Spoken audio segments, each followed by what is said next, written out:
आपने मेंढक खाने वाला आदमी देखा है? नहीं देखा, मैंने भी नहीं देखा। खैर, मजाक छोड़िए, इस बात को समझ लीजिए कि अगर आपने ज़िंदगी में कामयाब होना है तो आपको कई सारे मेंढक खाने पड़ेंगे। और वो कैसे? ऐसे कि हम आपको ब्रायन ट्रेसी की एक ज़बरदस्त किताब ईट दैट फ्रॉग लेकर आए हैं आपके लिए।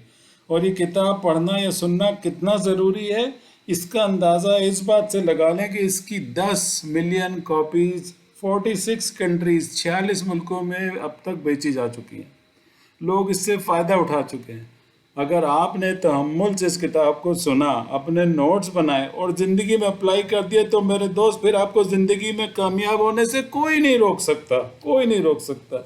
यहाँ आपके लिए खुशखबरी है, वो ये कि इस वीडियो के नीचे कमेंट्स में अगर आपने लिख दिया कि मैंने पूरी ऑडियो देख ली है और मुझे इस किताब की और मुझे ये किताब की शक्ल में भी चाहिए, तो ये किताब आपको फ्री भेज दी जाएगी। सिर्फ आपने अपना ईमेल एड्रेस लिखना है कमेंट्स में। तो आइए चलते हैं मज़ीद इस किताब की तरफ।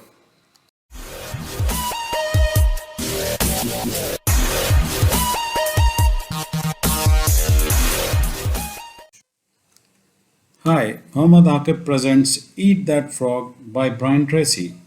Here is the book in audio form. 21 Days to Stop Procrastination and Getting More Done in Less Time. And this is the summary of the book. Eat That Frog is a book that is rich in practical advice that will help you stop procrastination and get you more done in less time.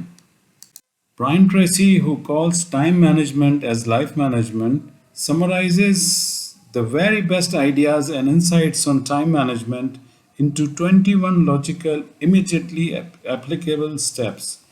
Each chapter provides specific exercises and knowledge that you can use to implement Brian Tracy's advice and see the results for yourself. As all of us know, Brian Tracy is an author of numerous best-selling books, and some of the books are being on display here. My first lesson as Muhammad Aqib to you, in order to listen to this audio of the book, do not try to listen to it in one go because it's approximately 2.5 hours. It is advisable that you break it into pieces like 30 minutes a day, and you can finish it in 3 to 4 days or maximum 5 days. And I would like to mention here that making a video consumes a lot of time and effort and research work. So please don't forget to subscribe my channel, press the like button and hit bell icon, selecting all afterwards, so you get notification of all the upcoming videos. Well, all of us spend time watching videos, and the average time a person spends on watching videos is 3 to 4 hours a day. Either we are on social media or watching videos on YouTube. Why not dedicate some time for self-development? So over to Mr. Brian now.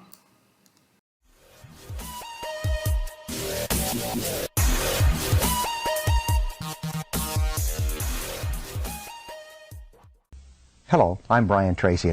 Thank you for listening to this program. I hope these ideas help you as much as they have helped me and thousands of others. In fact, I hope that this program changes your life forever. There's never enough time to do everything you have to do.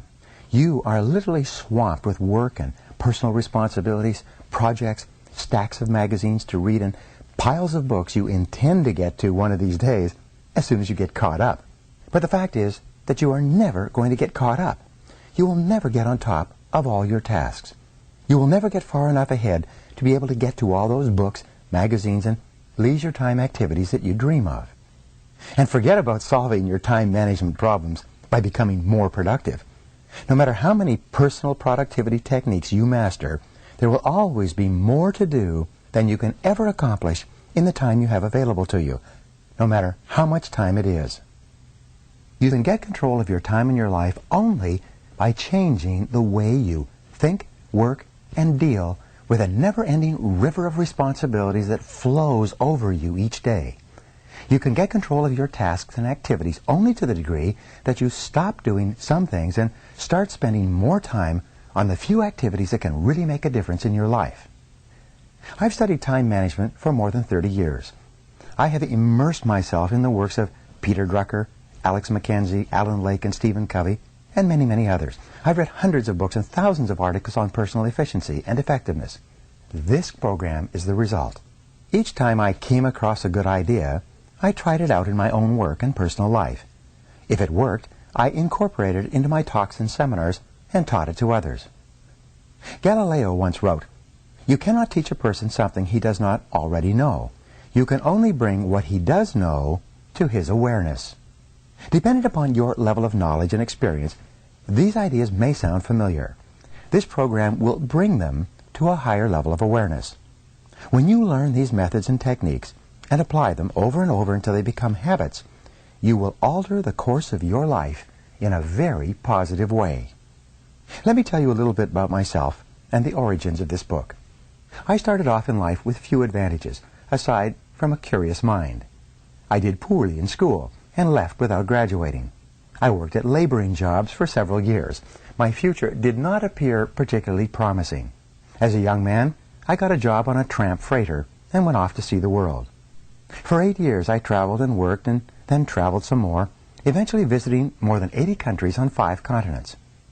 When I could no longer find a laboring job, I got into sales, knocking on doors, working on straight commission. I struggled from sale to sale until I began looking around me and asking, why is it that other people are doing better than I am? Then I did something that changed my life. I went up to successful salespeople and asked them what they were doing, and they told me. And I did what they advised me to do, and my sales went up. Eventually, I became so successful, I was made a sales manager. As a sales manager, I used the same strategy. I found out what other successful sales managers were doing, and then I did it myself. This process of learning and applying what I had learned changed my life. I'm still amazed at how simple and obvious it is. Just find out what successful people do and do the same things until you get the same results. Wow, what an idea. Simply put, some people are doing better than others because they do certain things differently and they do the right things right. Especially, they use their time far, far better than the average person.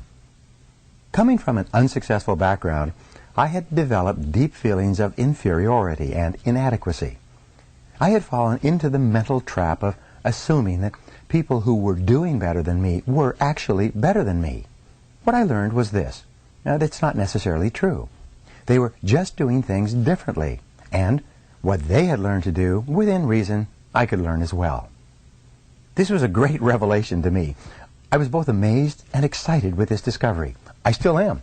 I realized that I could change my life and achieve almost any goal I could set for myself if I just found out what others were doing in that area and then did it myself until I got the same results they were getting. Within 1 year of starting in sales, I was a top salesman. A year after I was made a manager, I was a vice president in charge of a 95-person sales force in 6 countries. And I was 25 years old. Over the years, I have worked in 22 different jobs, started and built several companies, and earned a business degree from a major university. I also learned to speak French, German, and Spanish, and have been a trainer, consultant, or speaker for more than 500 companies. I currently give talks and seminars to more than 300,000 people each year, with audiences as large as 20,000 people. Throughout my career, I have found a simple truth. The ability to concentrate single-mindedly on your most important task, to do it well, and to finish it completely is the key to great success, achievement, respect, status, and happiness in life. This key insight is the heart and soul of this program. This program is designed to show you how to get ahead more rapidly in your career. These pages contain the 21 most powerful principles on personal effectiveness that I've ever discovered. These methods, techniques, and strategies are practical, proven, and fast-acting. In the interest of time, I don't dwell on the various psychological or emotional explanations for procrastination or poor time management. There are no lengthy departures into theory or research. What you will learn are specific actions you can take immediately to get better, faster results in your work. Every idea in this program is focused on increasing your overall levels of productivity, performance, and output, on making you more valuable in whatever you do. you can apply many of these ideas to your personal life as well. Each of these 21 methods and techniques is complete in itself. All are necessary. One strategy might be effective in one situation and another might apply to another task. Altogether, these 21 ideas represent a smorgasbord of personal effectiveness techniques that you can use at any time in any order or sequence that makes sense to you at the moment. The key to success is action. These principles work to bring about fast, predictable improvements in performance and results. The faster you learn and apply them, the faster you will move ahead in your career. Guaranteed. There will be no limit to what you can accomplish when you learn how to eat that frog.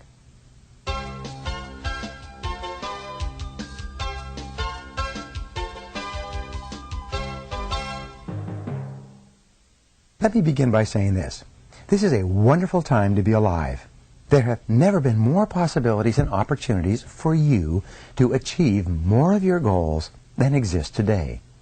As perhaps never before in human history, you are actually drowning in options. In fact, there are so many good things you can do that your ability to decide among them may be the critical determinant of what you accomplish in life. If you're like most people today, you are overwhelmed with too much to do and too little time. As you struggle to get caught up, new tasks and responsibilities just keep rolling in like the tides. Because of this, you will never be able to do everything you have to do. You will never be caught up. You will always be behind in some of your tasks and responsibilities, and probably in many of them. For this reason, and perhaps more than ever before, your ability to select your most important task at each moment and then to start on that task and get it done both quickly and well will probably have more of an impact on your success than any other quality or skill you can develop. An average person who develops the habit of setting clear priorities and getting important tasks completed quickly will run circles around a genius who talks a lot and makes wonderful plans but gets very little done. It's been said for many years that if the first thing you do each morning is to eat a live frog, you can then go through the day with the satisfaction of knowing that is probably the worst thing that's going to happen to you all day long. Your frog is your biggest, most important task. It's the one you're most likely to procrastinate on if you don't do something about it right now. It's also the one task that can have the greatest positive impact on your life and results at the moment. It's also been said that if you have to eat two frogs, eat the ugliest one first. This is another way of saying that if you have two important tasks, start with the biggest, hardest, and most difficult task first. Discipline yourself to begin immediately and then to persist until the task is complete before you go on to something else. Think of this as a test. Treat it like a personal challenge. Resist the temptation to start with the easier task. Continually remind yourself that one of the most important decisions you make each day is your choice of what you will do immediately and what you will do later, if you do it at all. Here's one final observation. If you have to eat a live frog, it doesn't pay to sit and look at it for very long. The key to reaching high levels of performance and productivity is for you to develop the lifelong habit of tackling your major task first thing each morning. You must develop the routine of eating your frog before you do anything else and without taking too much time to think about it. In study after study of men and women who get paid more and promoted faster, the quality of action orientation stands out as the most observable and consistent behavior they demonstrate in everything they do. Successful, effective people are those who launch directly into their major tasks and then discipline themselves to work steadily and single-mindedly until those tasks are complete. In our world, and especially in our business world, you are paid and promoted for getting specific, measurable results. You are paid for making a valuable contribution, and especially for making the contribution that is expected of you. Failure to execute is one of the biggest problems in organizations today. Many people confuse activity with accomplishment. They talk continually, hold endless meetings, and make wonderful plans.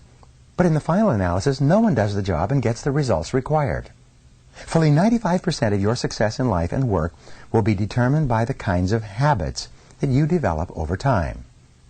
The habit of setting priorities, overcoming procrastination, and getting on with your most important task is a mental and physical skill. As such, this habit is learnable through practice and repetition, over and over again, until it locks into your subconscious mind and becomes a permanent part of your behavior. Once it becomes a habit, it becomes both automatic and easy to do. You are designed mentally and emotionally in such a way that task completion gives you a positive feeling. It makes you happy. It makes you feel like a winner. Whenever you complete a task of any size or importance, you feel a surge of energy, enthusiasm, and self-esteem. The more important the completed task, the happier, more confident, and more powerful you feel about yourself and your world. The completion of an important task triggers the release of endorphins in your brain. These endorphins give you a natural high. The endorphin rush that follows successful completion of any task makes you feel more creative and confident. Here's one of the most important of the so-called secrets of success. It is that you can actually develop a positive addiction to endorphins and to the feeling of enhanced clarity, confidence, and competence that they trigger. When you develop this addiction, almost without thinking, you begin to organize your life in such a way that you are continually starting and completing ever more important tasks and projects. You actually become addicted in a very positive sense to success and contribution. One of the keys to your living a wonderful life, having a successful career, and feeling terrific about yourself is for you to develop the habit of starting and finishing important jobs. At that point, this behavior will take on a power of its own, and you'll find it easier to complete important tasks than not to complete them. You remember the story of the man who stops a musician on a New York street and asks how he can get to Carnegie Hall. The musician replies, "Practice, man, practice." Practice is the key to mastering any new skill. Fortunately, your mind is like a muscle. It grows stronger and more capable with use. With practice, you can learn any behavior or develop any habit that you consider either desirable or necessary. You need 3 qualities to develop the habits of focus and concentration, which are all learnable. They are decision, discipline, and determination. First, make a decision to develop the habit of task completion. Second, discipline yourself to practice the principles you are about to learn until you master them. And finally, back everything you do with determination until the habit is locked in and becomes a permanent part of your personality. Now, there's a special way that you can accelerate your progress toward becoming the highly productive, effective, efficient person that you want to be. It consists of your thinking continually about the rewards and benefits of being an action-oriented, fast-moving, focused person. See yourself as the kind of person who gets important jobs done quickly and well on a consistent basis. Your mental picture of yourself has a powerful effect on your behavior. Visualize yourself as the person you intend to be in the future. Your self-image, the way you see yourself on the inside, largely determines your performance on the outside.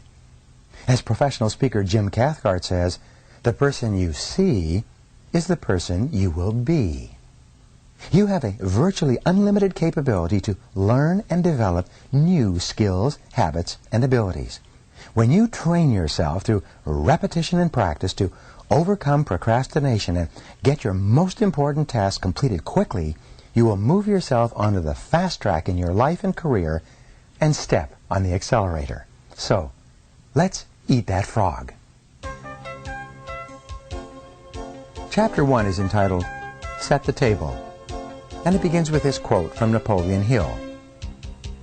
He says, "There is one quality that one must possess to win, and that is definiteness of purpose, the knowledge of what one wants, and a burning desire to achieve it." Before you can determine your frog and get on with eating it, you have to decide exactly what you want to accomplish in each area of your life. Clarity is the most important concept in personal productivity. The number one reason why some people get more work done faster is because they are absolutely clear about their goals and objectives, and they don't deviate from them. The more clear you are about what it is you want and what you have to do to achieve it, the easier it is for you to overcome procrastination, eat your frog, and get on with the completion of the task. A major reason for procrastination and lack of motivation is vagueness, confusion, and fuzzy-mindedness about what you are supposed to do and in what order and for what reason.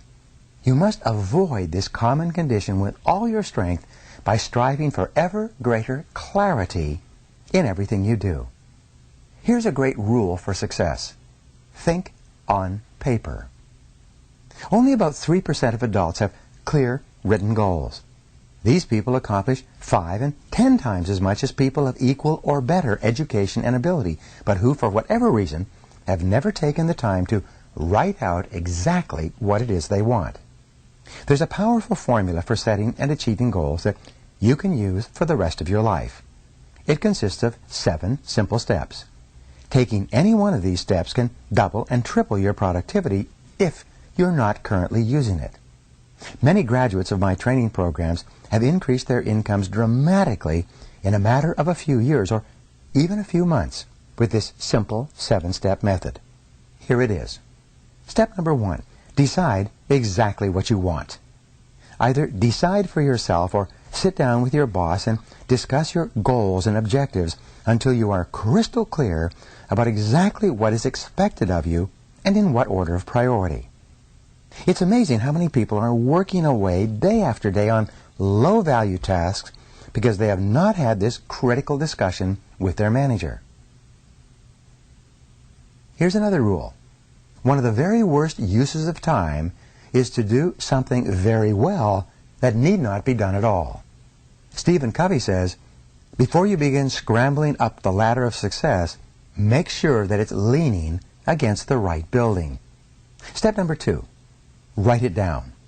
Think on paper. When you write down your goal, you crystallize it and give it tangible form. You create something that you can touch and see. On the other hand, a goal or objective that's not in writing is merely a wish or a fantasy. It has no energy behind it. Unwritten goals lead to confusion, vagueness, misdirection, and numerous mistakes. Step number 3. Set a deadline on your goal. A goal or decision without a deadline has no urgency. It has no real beginning or end.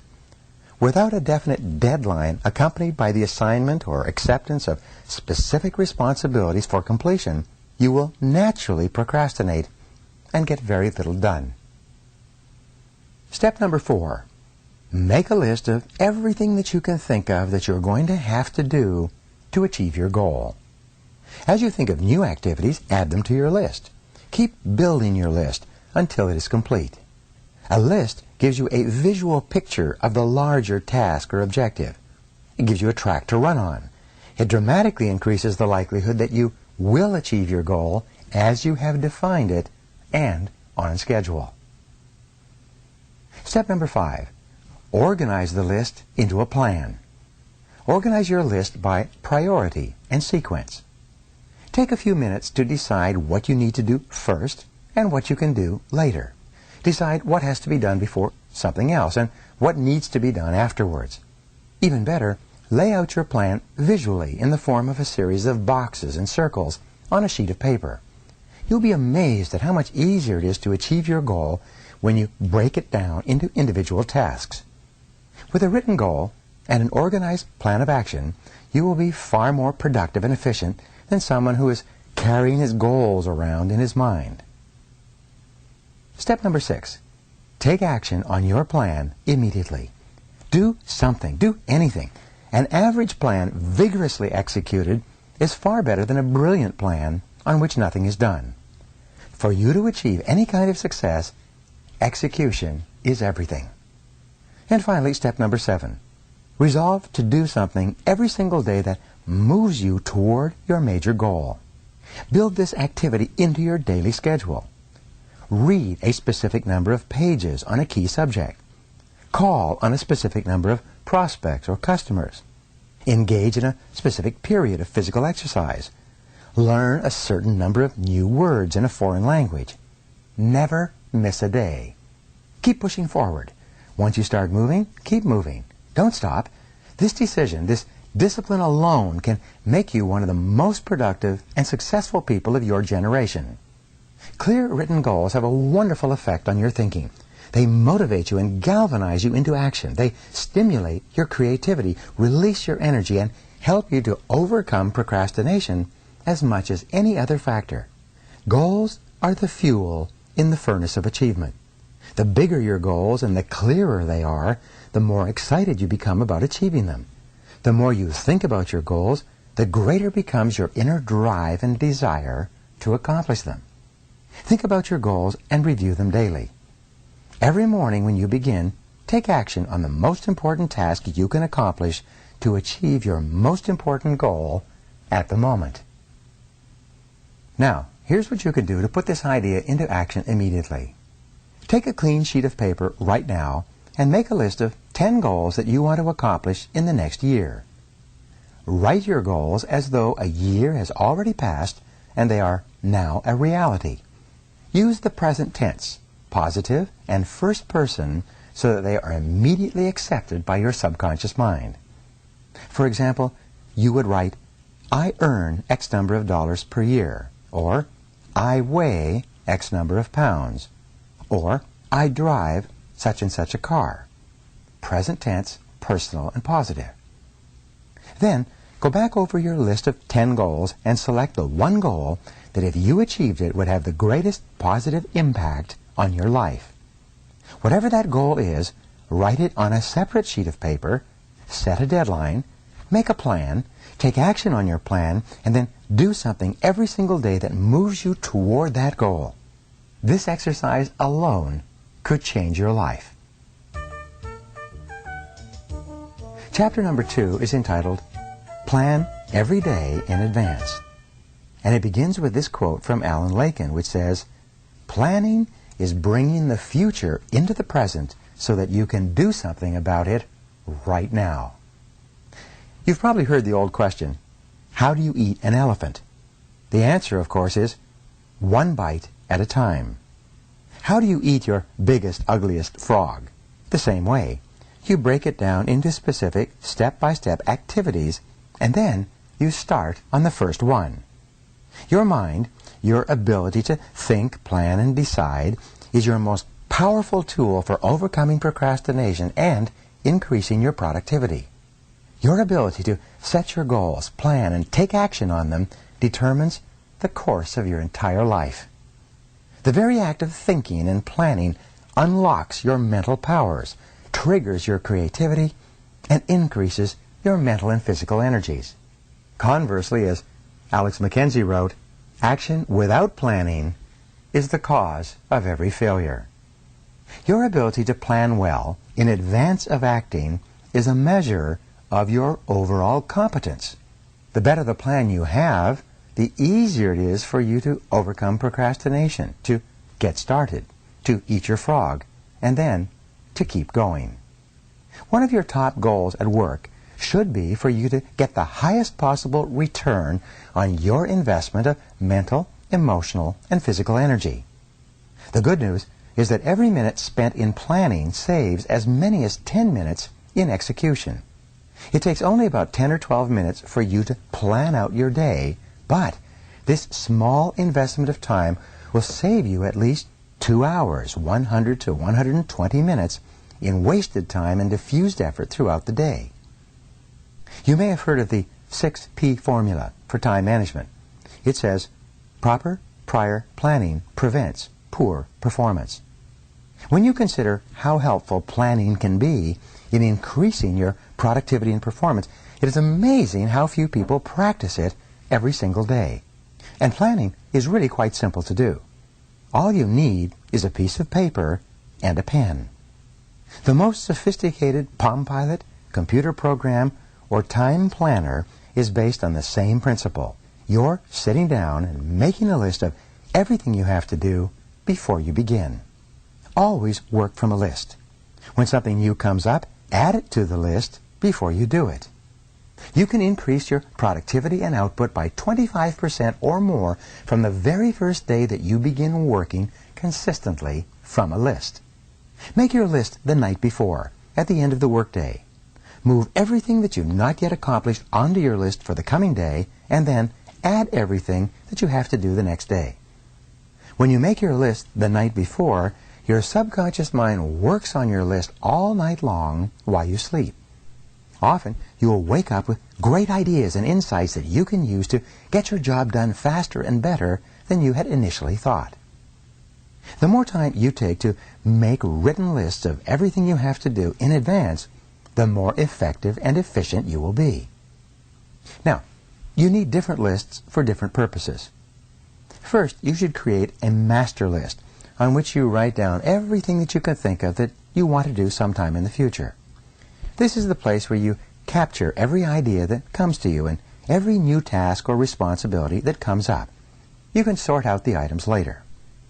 Second, you should have a monthly list that you make up at the end of the month for the month ahead. This may contain items transferred from your master list. Third, you should have a weekly list where you plan your entire week in advance. This is a list that is under construction as you go through the current week. This discipline of systematic time planning can be very helpful to you. Many people have told me that the habit of taking a couple of hours at the end of each week to plan the coming week has increased their productivity dramatically and changed their lives completely. This technique will work for you as well. Finally, you should transfer items from your monthly and weekly lists onto your daily list. These are the specific activities that you are going to accomplish the following day. As you work through the day, tick off the items on your list as you complete them. This activity gives you a visual picture of accomplishment. It generates a feeling of success and forward motion. Seeing yourself working progressively through your list motivates and energizes you. It raises your self-esteem and self-respect. Steady, visible progress propels you forward and helps you to overcome procrastination. When you have a project of any kind, begin by making a list of every step that you will have to complete to finish the project from beginning to end. Organize the project tasks by priority and sequence. Lay them out in front of you on paper or on a computer so that you can see them. Then, go to work on one task at a time. You will be amazed at how much you get done this way. As you work through your list, you will feel more and more effective and powerful. You will feel more in control of your life. You will be naturally motivated to do even more. You will think better and more creatively. You will get more and better insights that enable you to do your work even faster. As you work steadily through your lists, you will develop a sense of positive forward momentum that will enable you to overcome procrastination. This feeling of progress will give you more energy and keep you going throughout the day. One of the most important rules of personal effectiveness is the 10-90 rule. This rule says that the first 10% of time that you spend planning and organizing your work before you begin will save you as much as 90% of the time in getting the job done once you get started. You only have to try this rule once to prove it to yourself. When you plan each day in advance, you find it much easier to get going and to keep going. The work goes faster and smoother than ever before. You feel more powerful and competent. You eventually become unstoppable. Now here's how you can put these ideas into action immediately. Begin today to plan every day, every week, and every month in advance. Take a notepad or sheet of paper and make a list of everything you have to do in the next 24 hours. Add to your list as new items come up. Make a list of all your projects, the big multitask jobs that are important to your future. Lay out each of your major goals, projects, or tasks by priority, what is most important, and by sequence, what has to be done first, what comes second, and so forth. Start with the end in mind and work backward to the present. Think on paper. Always work from a list. You will be amazed at how much more productive you become and how much easier it is to eat your frog. Chapter 3 is entitled, Apply the 80-20 Rule to Everything. The German philosopher Johann Wolfgang von Goethe wrote, "We always have time enough if we will but use it aright." The 80-20 rule is one of the most helpful of all concepts of time and life management. It's also called the Pareto principle after its founder, the Italian economist Vilfredo Pareto, who first wrote about it in 1895. Pareto noticed that people in his society seemed to divide naturally into what he called the vital few, the top 20% in terms of money and influence, and the trivial many, the bottom 80%.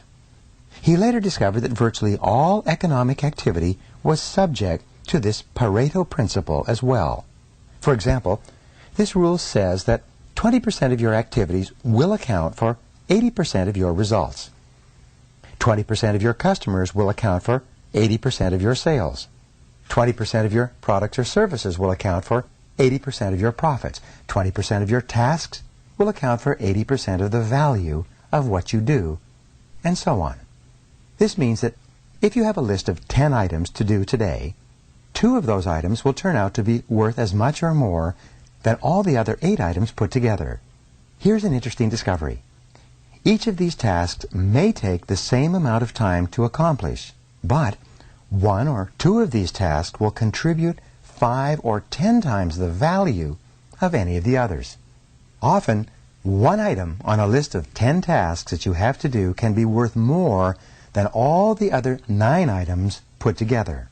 This task is invariably the frog that you should eat first. Can you guess on which items the average person is most likely to procrastinate? You're right. The sad fact is that most people procrastinate on the top 10 or 20% of items that are the most valuable and important, the vital few. They busy themselves instead with the least important 80%, the trivial many, that contribute very little to results. You often see people who appear to be busy all day long but seem to accomplish very little. This is almost always because they are working on tasks that are of low value, while they procrastinate on the 1 or 2 activities that could make a real difference to their companies and to their careers. The most valuable tasks you can do each day are often the hardest and most complex, but the payoff and rewards for completing these tasks efficiently can be tremendous. For this reason, you must adamantly refuse to work on tasks in the bottom 80% while you still have tasks in the top 20% left to be done. Before you begin work, always ask yourself, is this task in the top 20% of my activities or in the bottom 80%? And here's a rule for success. Resist the temptation to clear up small things first. Remember, whatever you choose to do over and over again eventually becomes a habit that's hard to break. If you choose to start your day on low-value tasks, you will soon develop the habit of always starting and working on low-value tasks. This is not the kind of habit you want to develop or keep. The hardest part of any important task is getting started on it in the first place. Once you actually begin work on a valuable task, you seem to be naturally motivated to continue. A part of your mind loves to be busy working on significant tasks that can really make a difference. Your job is to feed this part of your mind continually. Just thinking about starting and finishing an important task motivates you and helps you to overcome procrastination. The fact is that the amount of time required to complete an important job is often the same as the time required to do an unimportant job. The difference is that you get a tremendous feeling of pride and satisfaction from the completion of something valuable and significant. However, when you complete a low-value task, using the same amount of time and energy, you get little or no satisfaction at all. Time management is really life management, personal management. It's really taking control of the sequence of events. Time management is control over what you do next. And you are always free to choose the task that you will do next. Your ability to choose between the important and the unimportant is the key determinant of your success in life and work. Effective, productive people discipline themselves to start on the most important task that is before them. They force themselves to eat that frog, whatever it is. They accomplish vastly more than the average person and are much happier as a result. This should be your way of working as well. Now, here's a way to put these ideas into action. Make a list of all the key goals, activities, projects, and responsibilities in your life today. Which of them are or could be in the top 10 or 20% of tasks that represent or could represent 80 or 90% of your results? Resolve today that you are going to spend more and more of your time working in those few areas that can really make a difference in your life and career, and less time on lower value activities.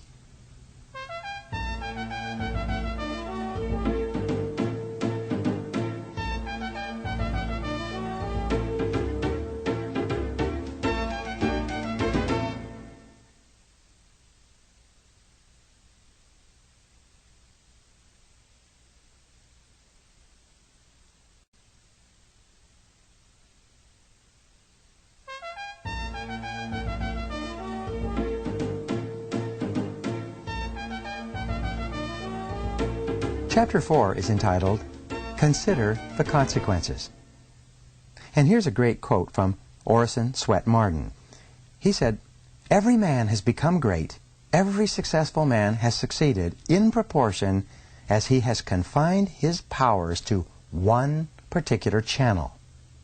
The mark of the superior thinker is his or her ability to accurately predict the consequences of doing or not doing something. The potential consequences of any task or activity are the key determinants of how important it really is to you and your company. This way of evaluating the significance of a task is how you determine what your next frog really is." Dr. Edward Banfield of Harvard University, after more than 50 years of research, concluded that long-time perspective is the most accurate single predictor of upward social and economic mobility in America. Long-time perspective turns out to be more important than family background, education, race, intelligence, connections, or virtually any other factor in determining your success in life and at work. Your attitude toward time, your time horizon, has an enormous impact on your behavior and your choices. People who take a long view of their lives and careers always seem to make much better decisions about their time and activities than people who give very little thought to the future. And here's a rule for success. Long-term thinking improves short-term decision-making. Successful people have a clear future orientation. They think 5, 10, and 20 years out into the future. They analyze their choices and behaviors in the present to make sure that they are consistent with the long-term future that they desire. In your work, having a clear idea of what is really important to you in the long term makes it much easier for you to make better decisions about your priorities in the short term. By definition, something that is important has long-term potential consequences. Something that is unimportant has few or no long-term potential consequences. Before starting on anything, you should always ask yourself, what are the potential consequences of doing or not doing this task? And here's another rule for you. Future intent influences and often determines present actions. The clearer you are about your future intentions, the greater influence that clarity will have on what you do in the moment. With a clear, long-term vision, you are much more capable of evaluating an activity in the present and to ensure that it is consistent with where you truly want to end up. Successful people are those who are willing to delay gratification and make sacrifices in the short term so that they can enjoy far greater rewards in the long term. Unsuccessful people, on the other hand, think more about short-term pleasure and immediate gratification while giving very little thought to the long-term future. Dennis Waitley, a motivational speaker, says, "Failures do what is tension relieving, while winners do what is goal achieving." For example, coming into work earlier, reading regularly in your field, taking courses to improve your skills, and focusing on high-value tasks in your work will all combine to have an enormous positive impact on your future. On the other hand, coming into work at the last moment, reading the newspaper, drinking coffee, socializing with your coworkers may seem fun and enjoyable in the short term, but it inevitably leads to lack of promotion, underachievement, and frustration in the long term. If a task or activity has great potential positive consequences, make it a top priority and get started on it immediately. If something can have large potential negative consequences, if it's not done quickly and well, that should become a top priority as well. Whatever your frog is, resolve to gulp it down first thing. Remember, motivation requires motive. The greater the positive potential impact that an action or behavior of yours can have on your life, once you define it clearly, the more motivated you will be to overcome procrastination and get it done quickly. Keep yourself focused and forward-moving by continually starting and completing those tasks that can make a major difference to your company and to your future. You see, the time is going to pass anyway. The only question is how you use it and where you are going to end up at the end of the weeks and months that pass. And where you end up is largely a matter of the amount of consideration you give to the likely consequences of your actions in the short term. Thinking continually about the potential consequences of your choices, decisions, and behaviors is one of the very best ways to determine your true priorities in your work and personal life. Now here's some ideas on how to put these points into action. Review your list of tasks, activities, and projects regularly. Continually ask yourself, which one project or activity, if I did it in an excellent and timely fashion, would have the greatest positive impact on my life? Whatever it is that can help you the most, set it as a goal. Make a plan to achieve it, and go to work on your plan immediately. Remember the wonderful words of Goethe. He said, "Just begin, and the mind grows heated. Continue, and the task will be completed." Chapter 5 is entitled, Practice the ABCDE Method Continually. Here's a quote from William Matthews. He says, "The first law of success is concentration, to bend all the energies to one point and to go directly to that point, looking neither to the right nor to the left. The more thought you invest in planning and setting priorities before you begin, the more important things you will do, and the faster you will get them done once you get started. The more important and valuable the task is to you, the more you will be motivated to overcome procrastination and launch yourself into the job." The ABCDE method is a powerful priority-setting technique that you can use every single day. This technique is so simple and effective that it can, all by itself, make you one of the most efficient and effective people in your field. The power of this technique lies in its simplicity. Here's how it works. You start with a list of everything you have to do for the coming day.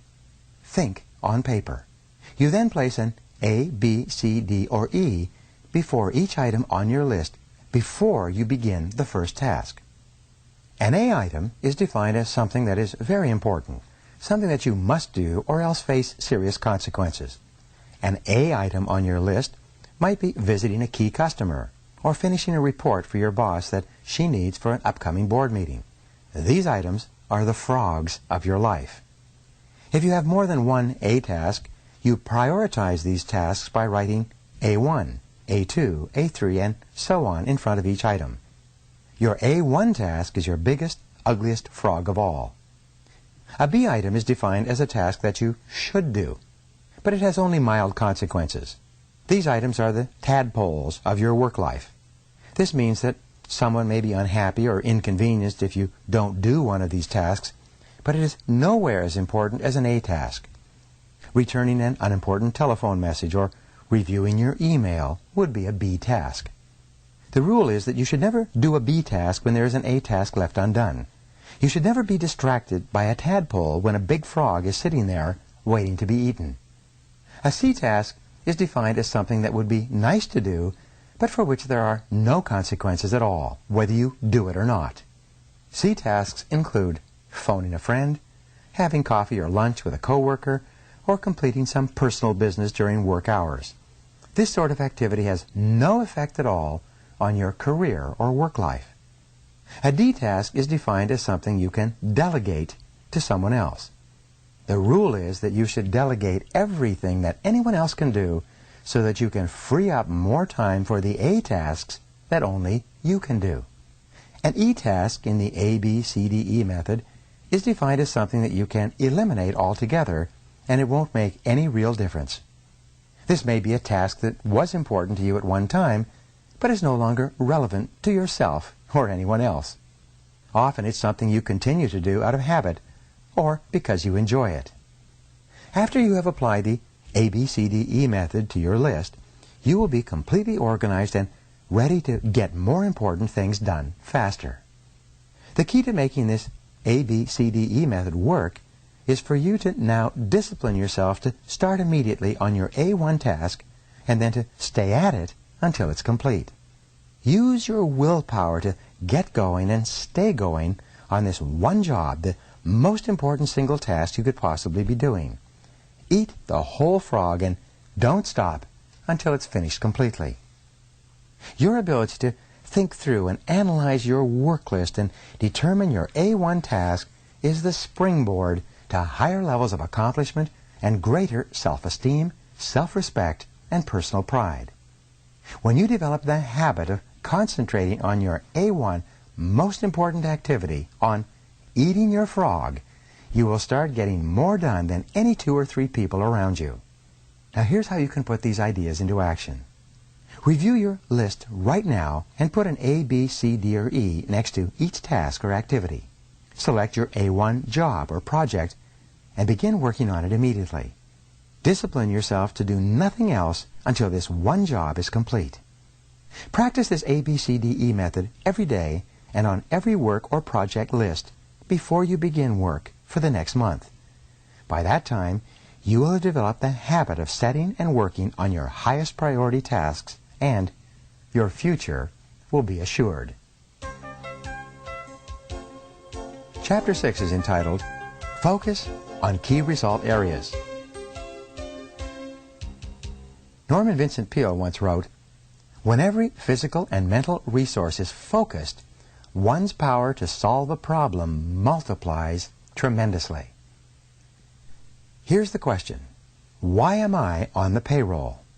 This is one of the most important questions you ever ask and answer over and over again throughout your career. As it happens, most people are not exactly sure why they are on the payroll. But if you're not crystal clear about why you're on the payroll and what results you've been hired to accomplish, it's very hard for you to perform at your best and get paid more and promoted faster. In its simplest terms, the answer is that you have been hired to get specific results. A wage or a salary is a payment for a specific quality and quantity of work that can be combined with the work of others to create a product or service that customers are willing to pay for.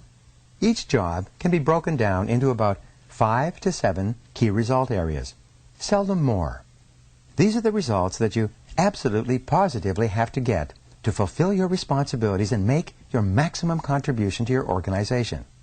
Key result areas are similar to the vital functions of the body, such as those indicated by blood pressure, heart rate, respiratory rate, and brainwave activity.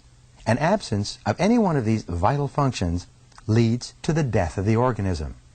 By the same token, your failure to perform in a critical result area of your work can lead to the end of your job as well. For example, the key result areas of management are planning, organizing, staffing, delegating, supervising, measuring, and reporting. These are the areas in which a manager must get results to succeed in his or her area of responsibility. You must have essential knowledge and skills for your job.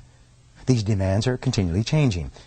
You have developed core competencies that make it possible for you to do your job in the first place, but key results are always central to your work and determine your success or failure in your job.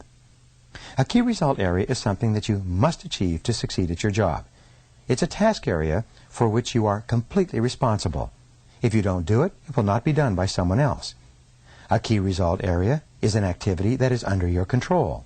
It is an output of your work that becomes an input or a contributing factor to the work of others. The starting point of high performance is for you to first identify the key result areas of your work. Discuss them with your boss. Make a list of your output responsibilities and make sure that the people above you, on the same level of you, and below you are in agreement with it.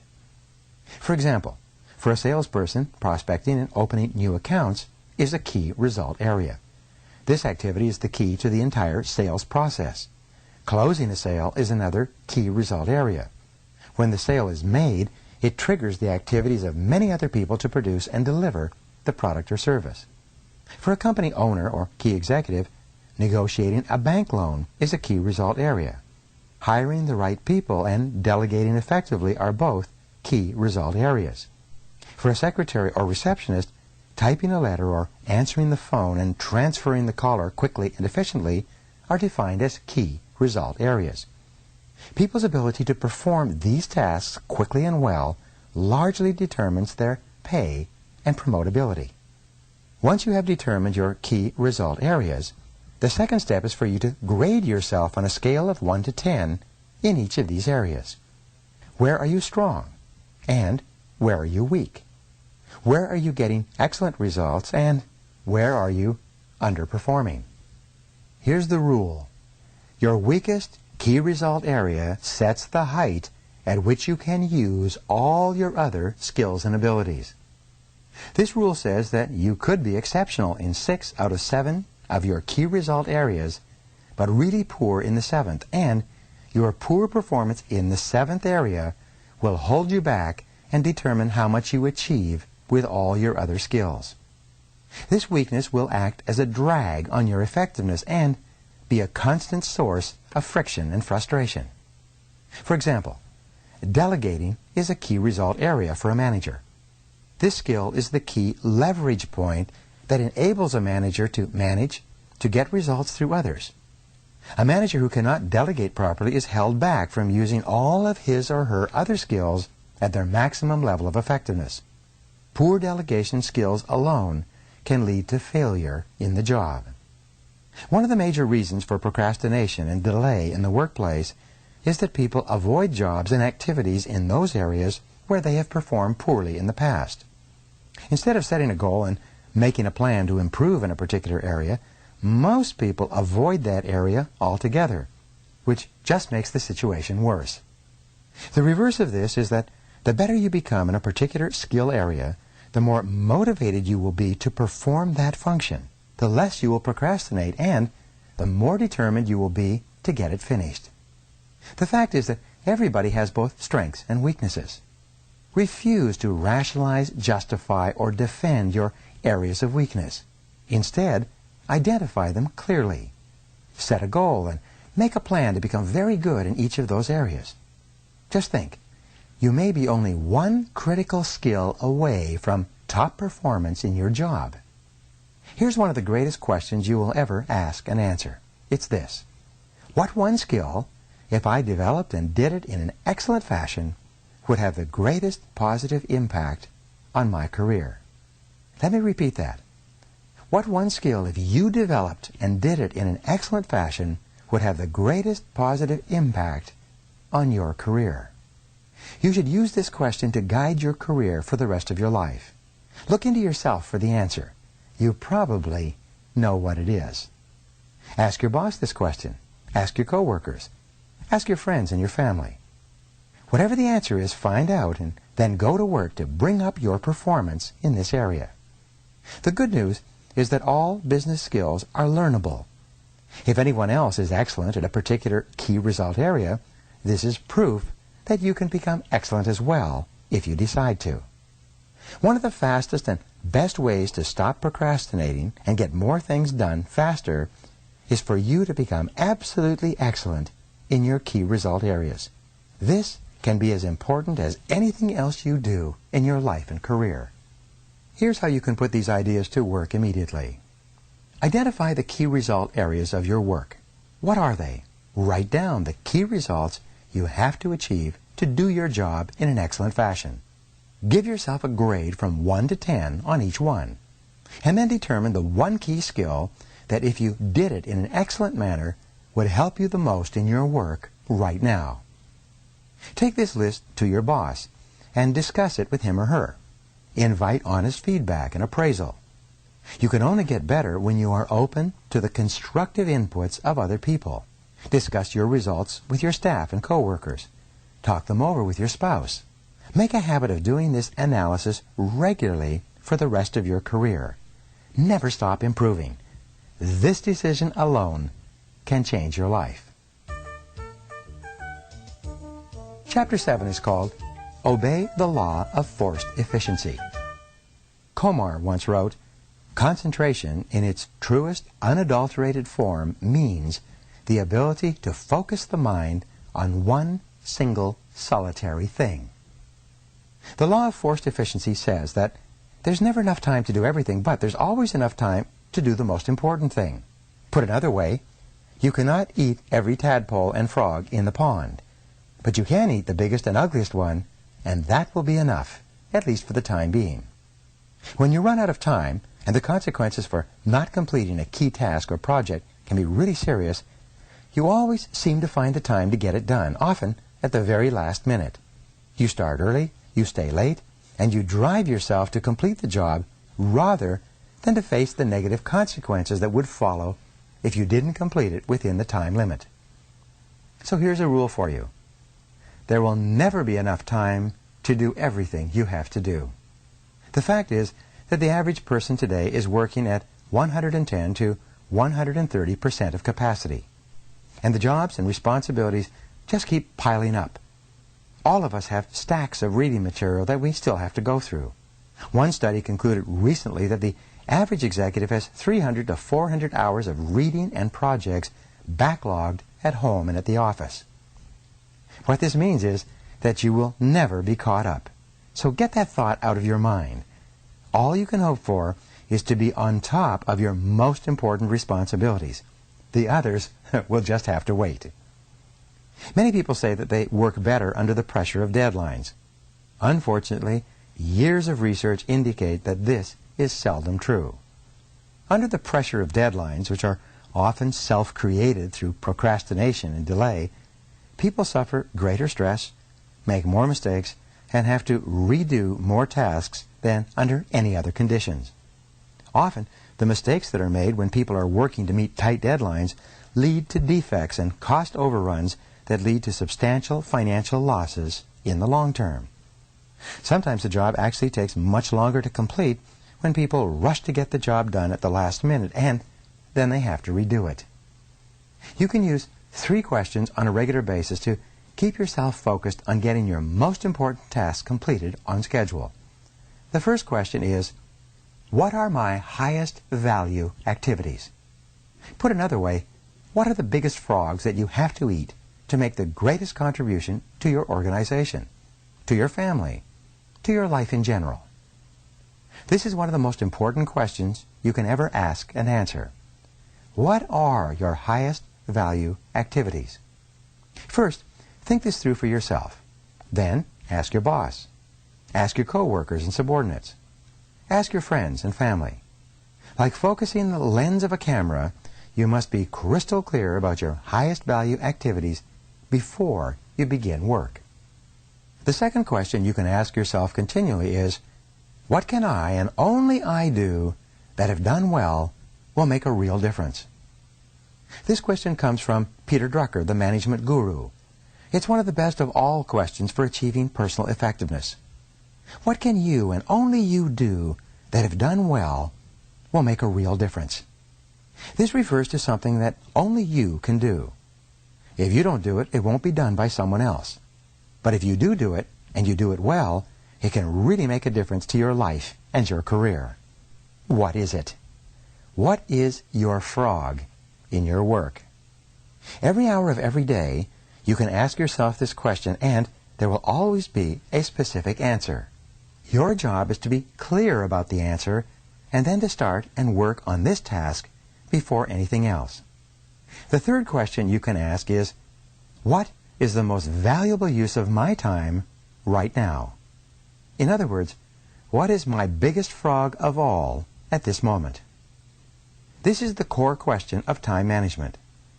Asking it is the key to overcoming procrastination and becoming a highly productive person. Every hour of every day, there is an answer to this question. Your job is to ask yourself the question over and over again and to always be working on the answer to it, whatever it is. Do first things first and second things not at all. As Goethe said, the things that matter most must never be at the mercy of the things that matter least. The more accurate your answers to these questions, the easier it will be for you to set clear priorities, to overcome procrastination, and to get started on the one activity that represents the most valuable use of your time right now. Now here's how to put these ideas into action. Remember, your most powerful thinking tool for success is your ability to discriminate between one priority and another. Take a few minutes each day and sit quietly where you cannot be disturbed. During this time, relax and just think about your work and activities without stress or pressure. In almost every case, during this time of solitude, you will receive wonderful insights and ideas that will save you enormous amounts of time when you apply them on the job. Often, you will experience breakthroughs that will change the direction of your life and work. Chapter 8 is entitled, Prepare Thoroughly Before You Begin. James T. McKay, the time management expert, wrote, "No matter what the level of your ability, you have more potential than you can ever develop in a lifetime." One of the best ways for you to overcome procrastination and get more things done faster is for you to have everything you need at hand before you begin. When you're fully prepared, you are like a cocked gun or an archer with an arrow pulled back taut in the bow. You just need one small mental push to get started on your highest value tasks. This is like getting everything ready to prepare a complete meal, such as a big frog. You set out all the ingredients on the counter in front of you and then begin putting the dinner together one step at a time.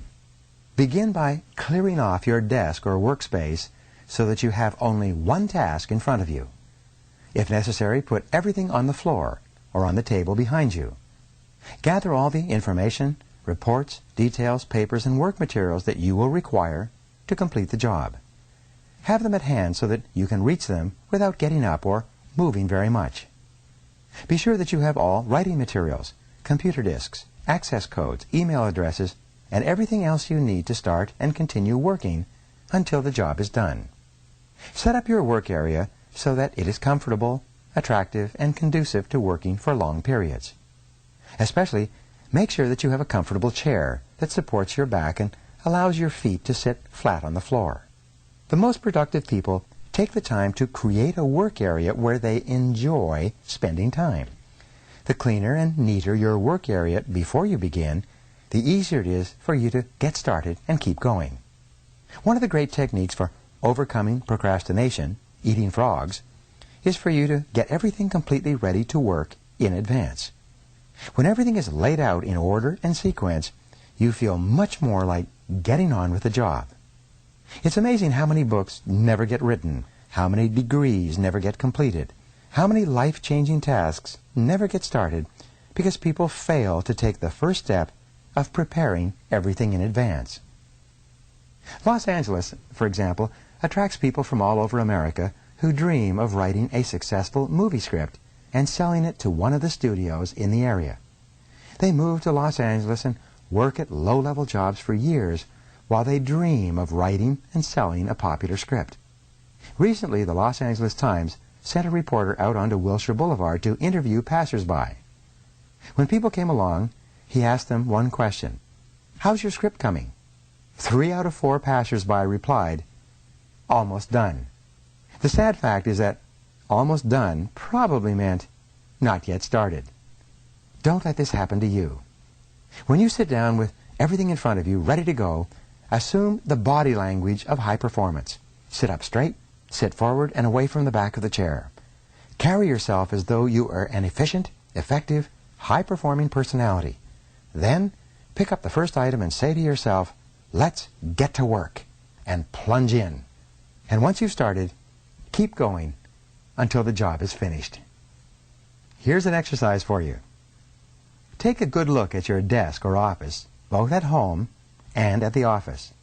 Ask yourself, what kind of a person works in an environment like that? The cleaner and neater your work environment, the more positive, productive, and confident you feel. Resolve today to clean up your desk and office completely so that you feel effective, efficient, and ready to get going each time you sit down to work. Chapter 9 is entitled, Do Your Homework. Og Mandino once wrote, "The only certain means of success is to render more and better service than is expected of you, no matter what your task may be."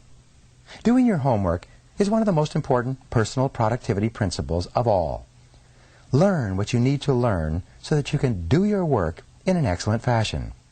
The better you become at eating a particular type of frog, the more likely you are to just plunge in and get it done. A major reason for delay and procrastination is a feeling of inadequacy, lack of confidence, or inability in a key area of the task. Feeling weak or deficient in a single area is enough to discourage you from starting the job at all. Continually upgrade your skills in your key result areas. Remember, however good you are today, your knowledge and skill are becoming obsolete at a rapid rate. As Pat Riley, the basketball coach, said, "If you're not getting better, you're getting worse." One of the most helpful of all time management techniques is for you to get better at your key tasks. Personal and professional improvement is one of the best time savers there is. The better you are at a key task, the more motivated you are to launch into it. The better you are, the more energy and enthusiasm you have. When you know that you can do a job well, you find it easier to overcome procrastination and get the job done faster and better than under any other circumstances. One piece of information or one additional skill can make an enormous difference in your ability to do the job well. Identify the most important things you do and then make a plan to continually upgrade your skills in those areas. Here's a rule for success. Continuous learning is the minimum requirement for success in any field. Refuse to allow a weakness or a lack of ability in any area to hold you back. Everything in business is learnable, and what others have learned, you can learn as well. When I began to write my first book, I was discouraged because I could only use the hunt and peck method of typing. I soon realized that I had to learn to touch type if I was ever going to write and rewrite a 300-page book. So, I bought a touch typing program for my computer and practiced for 20 to 30 minutes every day for 3 months. By the end of that time, I was typing 40 to 50 words per minute. With this skill, I've been able to write a dozen books that have now been published all over the world. The best news is that you can learn whatever skills you need to learn to be more productive and more effective. You can become a touch typist if necessary. You can become an expert with a computer. You can become a terrific negotiator or a super salesperson. You can learn to speak in public. You can learn to write effectively and well. These are all skills you can acquire as soon as you decide to and make them a priority. Read in your field for at least 1 hour every day. Get up a little earlier in the morning and read for 30 to 60 minutes in a book or magazine that contains information that can help you to be more effective and productive at what you do. Take every course and seminar available on key skills that can help you. Attend the conventions and business meetings of your profession or occupation. Go to the sessions and workshops. Sit up front and take notes. Purchase the audio recordings of the programs. Dedicate yourself to becoming one of the most knowledgeable and competent people in your field. Finally, listen to audio programs in your car like this. The average car owner sits behind the wheel 500 to 1,000 hours each year while driving from place to place. Turn driving time into learning time.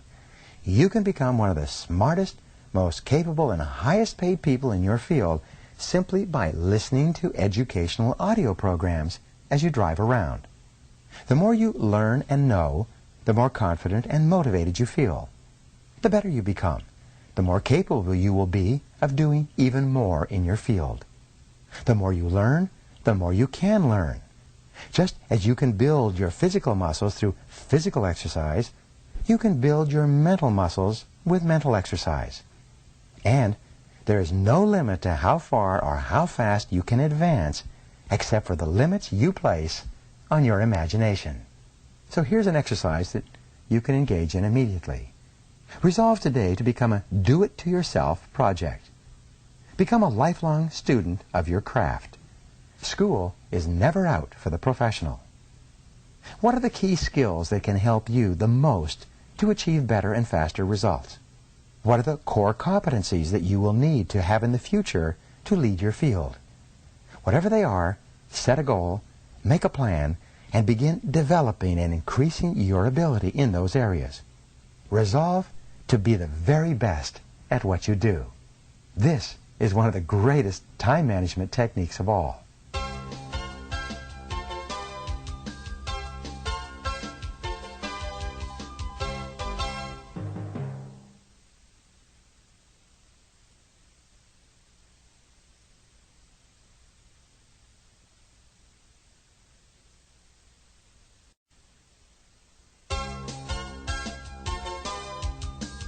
Chapter 10 is entitled Leverage Your Special Talents.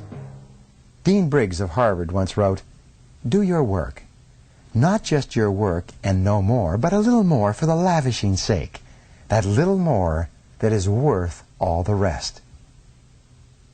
Remember, you are remarkable. You have special talents and abilities that make you different from every other person who has ever lived. There are frogs you can eat or learn to eat that can make you one of the most important people of your generation. There are certain things that you can do or that you can learn to do that can make you extraordinarily valuable to yourself and others. Your job is to identify your special areas of uniqueness and then to commit yourself to becoming very, very good in those areas.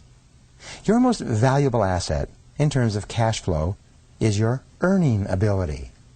Your ability to work enables you to bring tens of thousands of dollars into your life every year by simply applying your knowledge and skills to your world. This is your ability to eat specific frogs faster and better than others. You could lose everything you own, your house, your car, your job, your bank account, but as long as you still had your earning ability, you could still make it all back and more besides. Take stock of your unique talents and abilities on a regular basis. What is it that you do especially well? What are you good at? What do you do easily and well that is difficult for most other people? Looking back at your career, what has been most responsible for your success in life and work to date? What have been the most significant frogs you have eaten in the past? You are designed such that you will most enjoy doing the very things that you can be the very best at. What is it that you enjoy the most about your work? What kind of frogs do you most enjoy eating? The very fact that you enjoy something means that you probably have within yourself the capability to be excellent in that area. One of your great responsibilities in life is to decide what you really love to do and then to throw your whole heart into doing that special thing very, very well. Look at the various things you do. What is it that you do that gets you the most compliments and praise from other people? What do you do that positively affects the work and performance of other people more than anything else?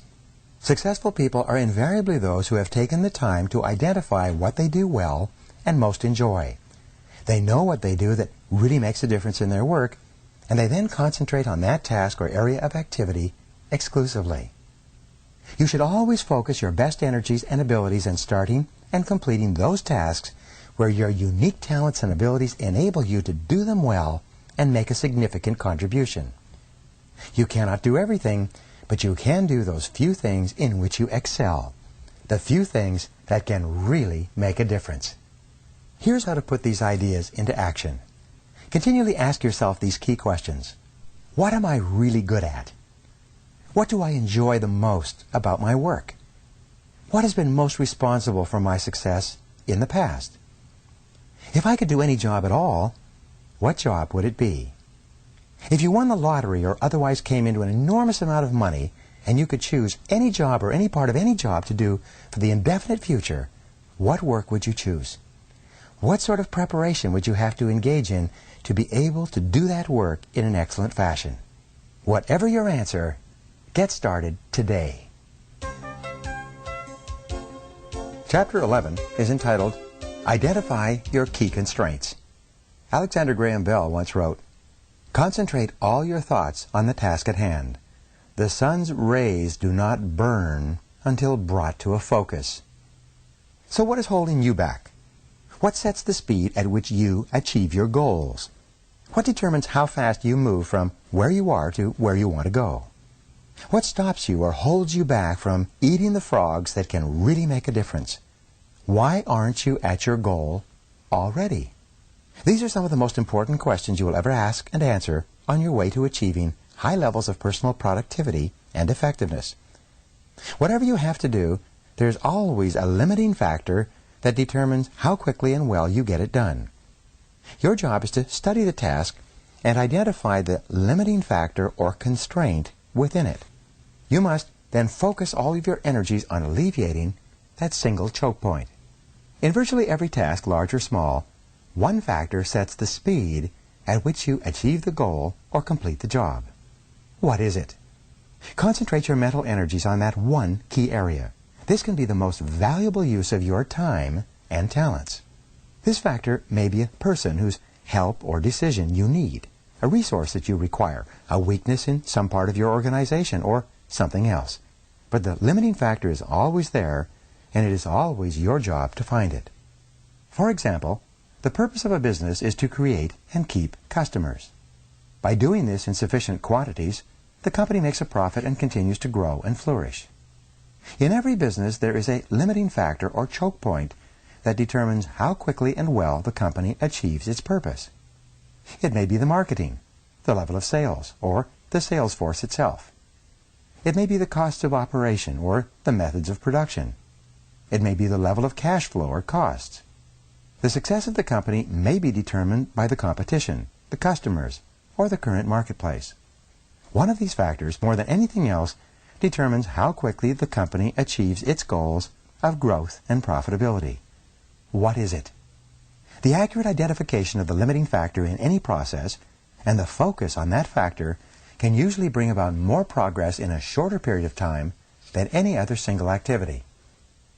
The 80-20 rule applies to the constraints in your life and in your work. What this means is that 80% of the constraints, the factors that are holding you back from achieving your goals, are internal.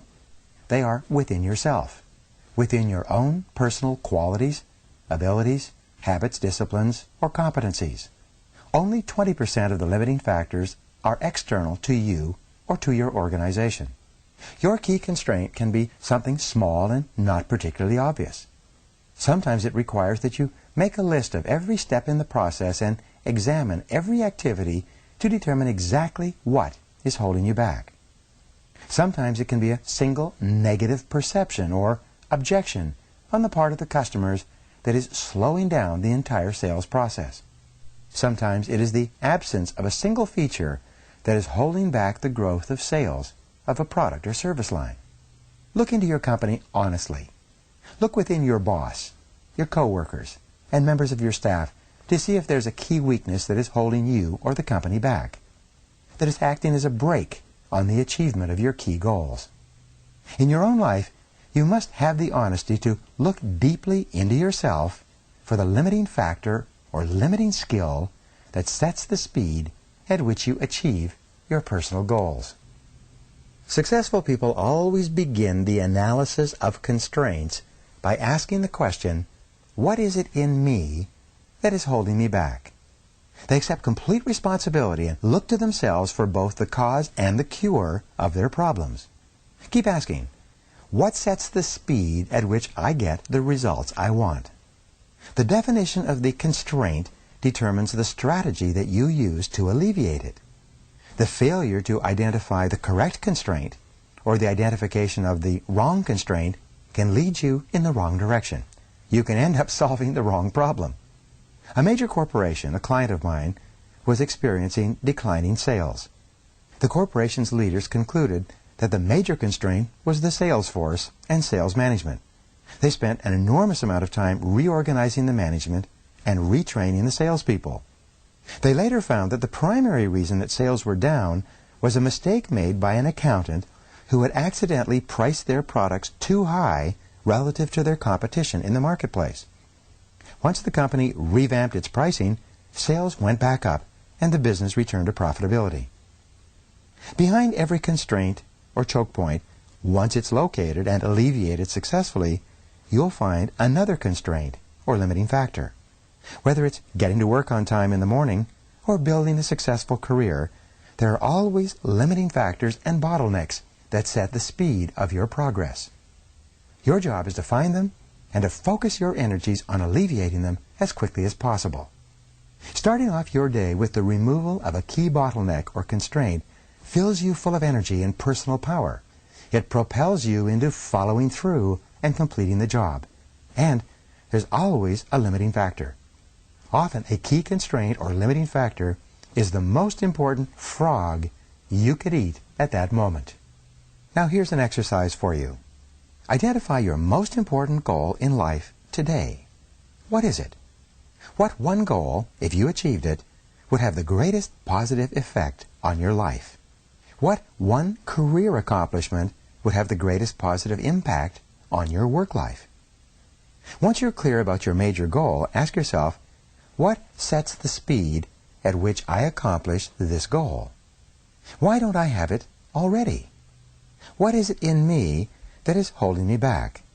Whatever your answers, take action immediately. Do something, do anything, but get started. Chapter 12 is entitled, Take It One Oil Barrel at a Time. There's an old saying that, by the yard it's hard, but inch by inch, anything's a cinch. One of the best ways to overcome procrastination is for you to get your mind off the huge task in front of you and focus on a single action that you can take. One of the best ways to eat a large frog is for you to take it one bite at a time. Confucius once wrote, "A journey of 1,000 leagues begins with a single step."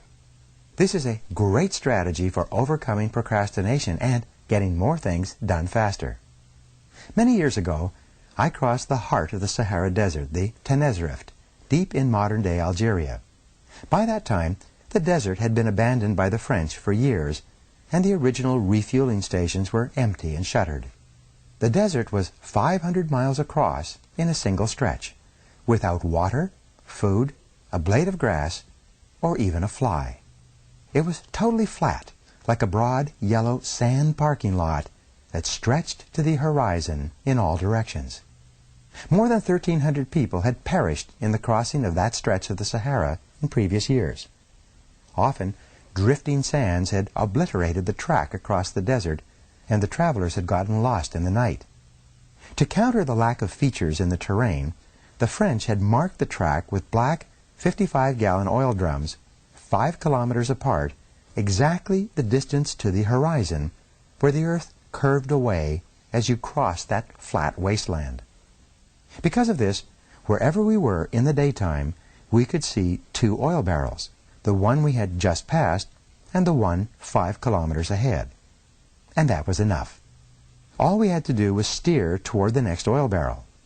As a result, we were able to cross the biggest desert in the world by simply taking it 1 oil barrel at a time. In the same way, you can accomplish the biggest task in your life by disciplining yourself to take it just 1 step at a time. Your job is to go as far as you can see. You will then see far enough to go further. To accomplish a great task, you must step out in faith and have complete confidence that your next step will soon become clear to you. Remember the wonderful advice, leap and the net will appear. A great life or a great career is built by performing one task at a time, quickly and well, and then going on to the next task. Financial independence is achieved by saving a little money every single month, year after year. Health and fitness are accomplished by just eating a little less and exercising a little more day after day and month after month. You can overcome procrastination and accomplish extraordinary things by just taking the first step, by getting started towards your goal, and then by taking it one step, one oil barrel at a time. Now here's how you can put this idea into action. Select any goal, task, or project in your life where you have been procrastinating and just take one step toward accomplishing it immediately. Sometimes all you need to do to get started is to sit down and make a list of all the steps you will need to take to eventually complete the task.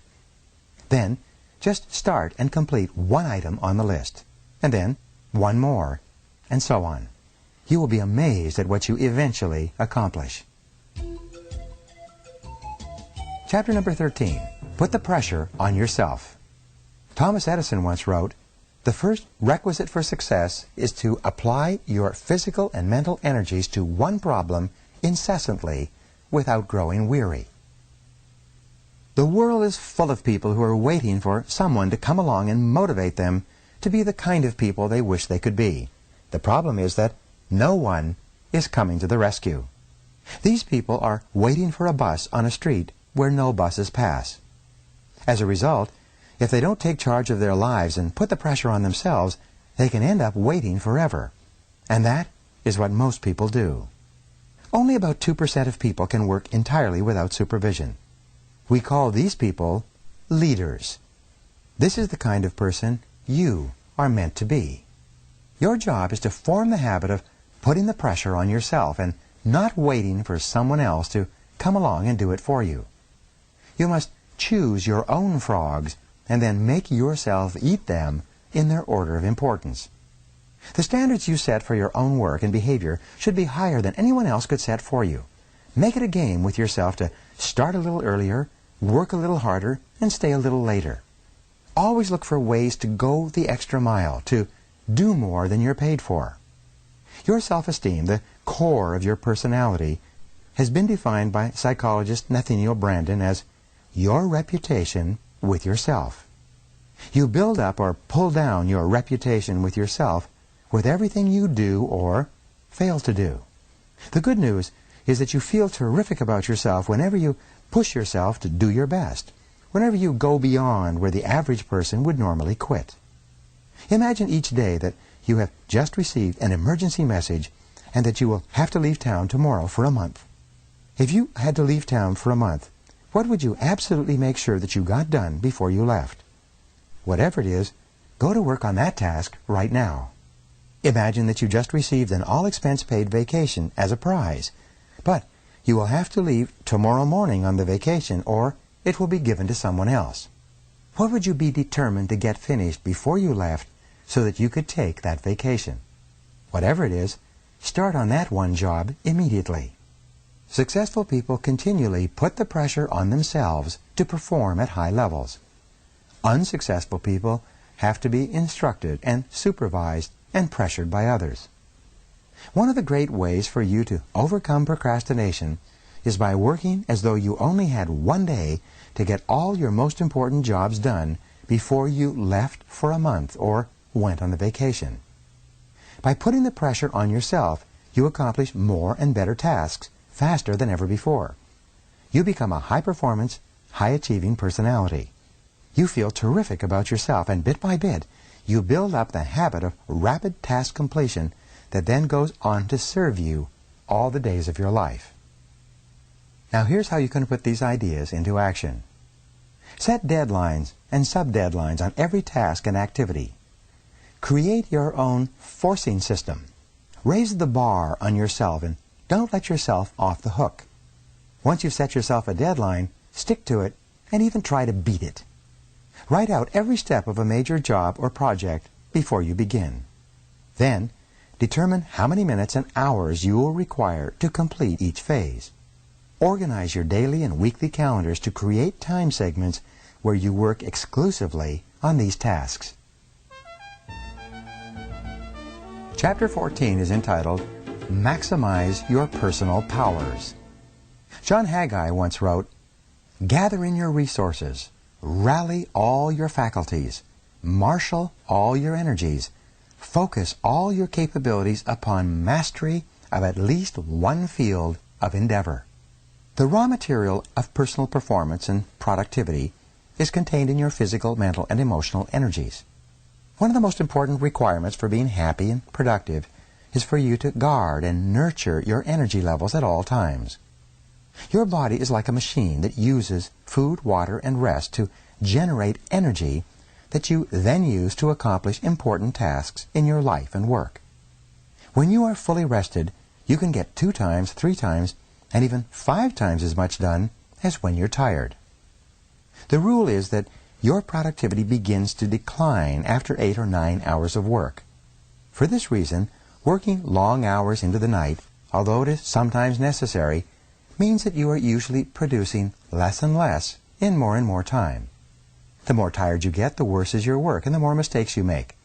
At a certain point, like a battery that is run down, you can reach the wall and simply be unable to continue.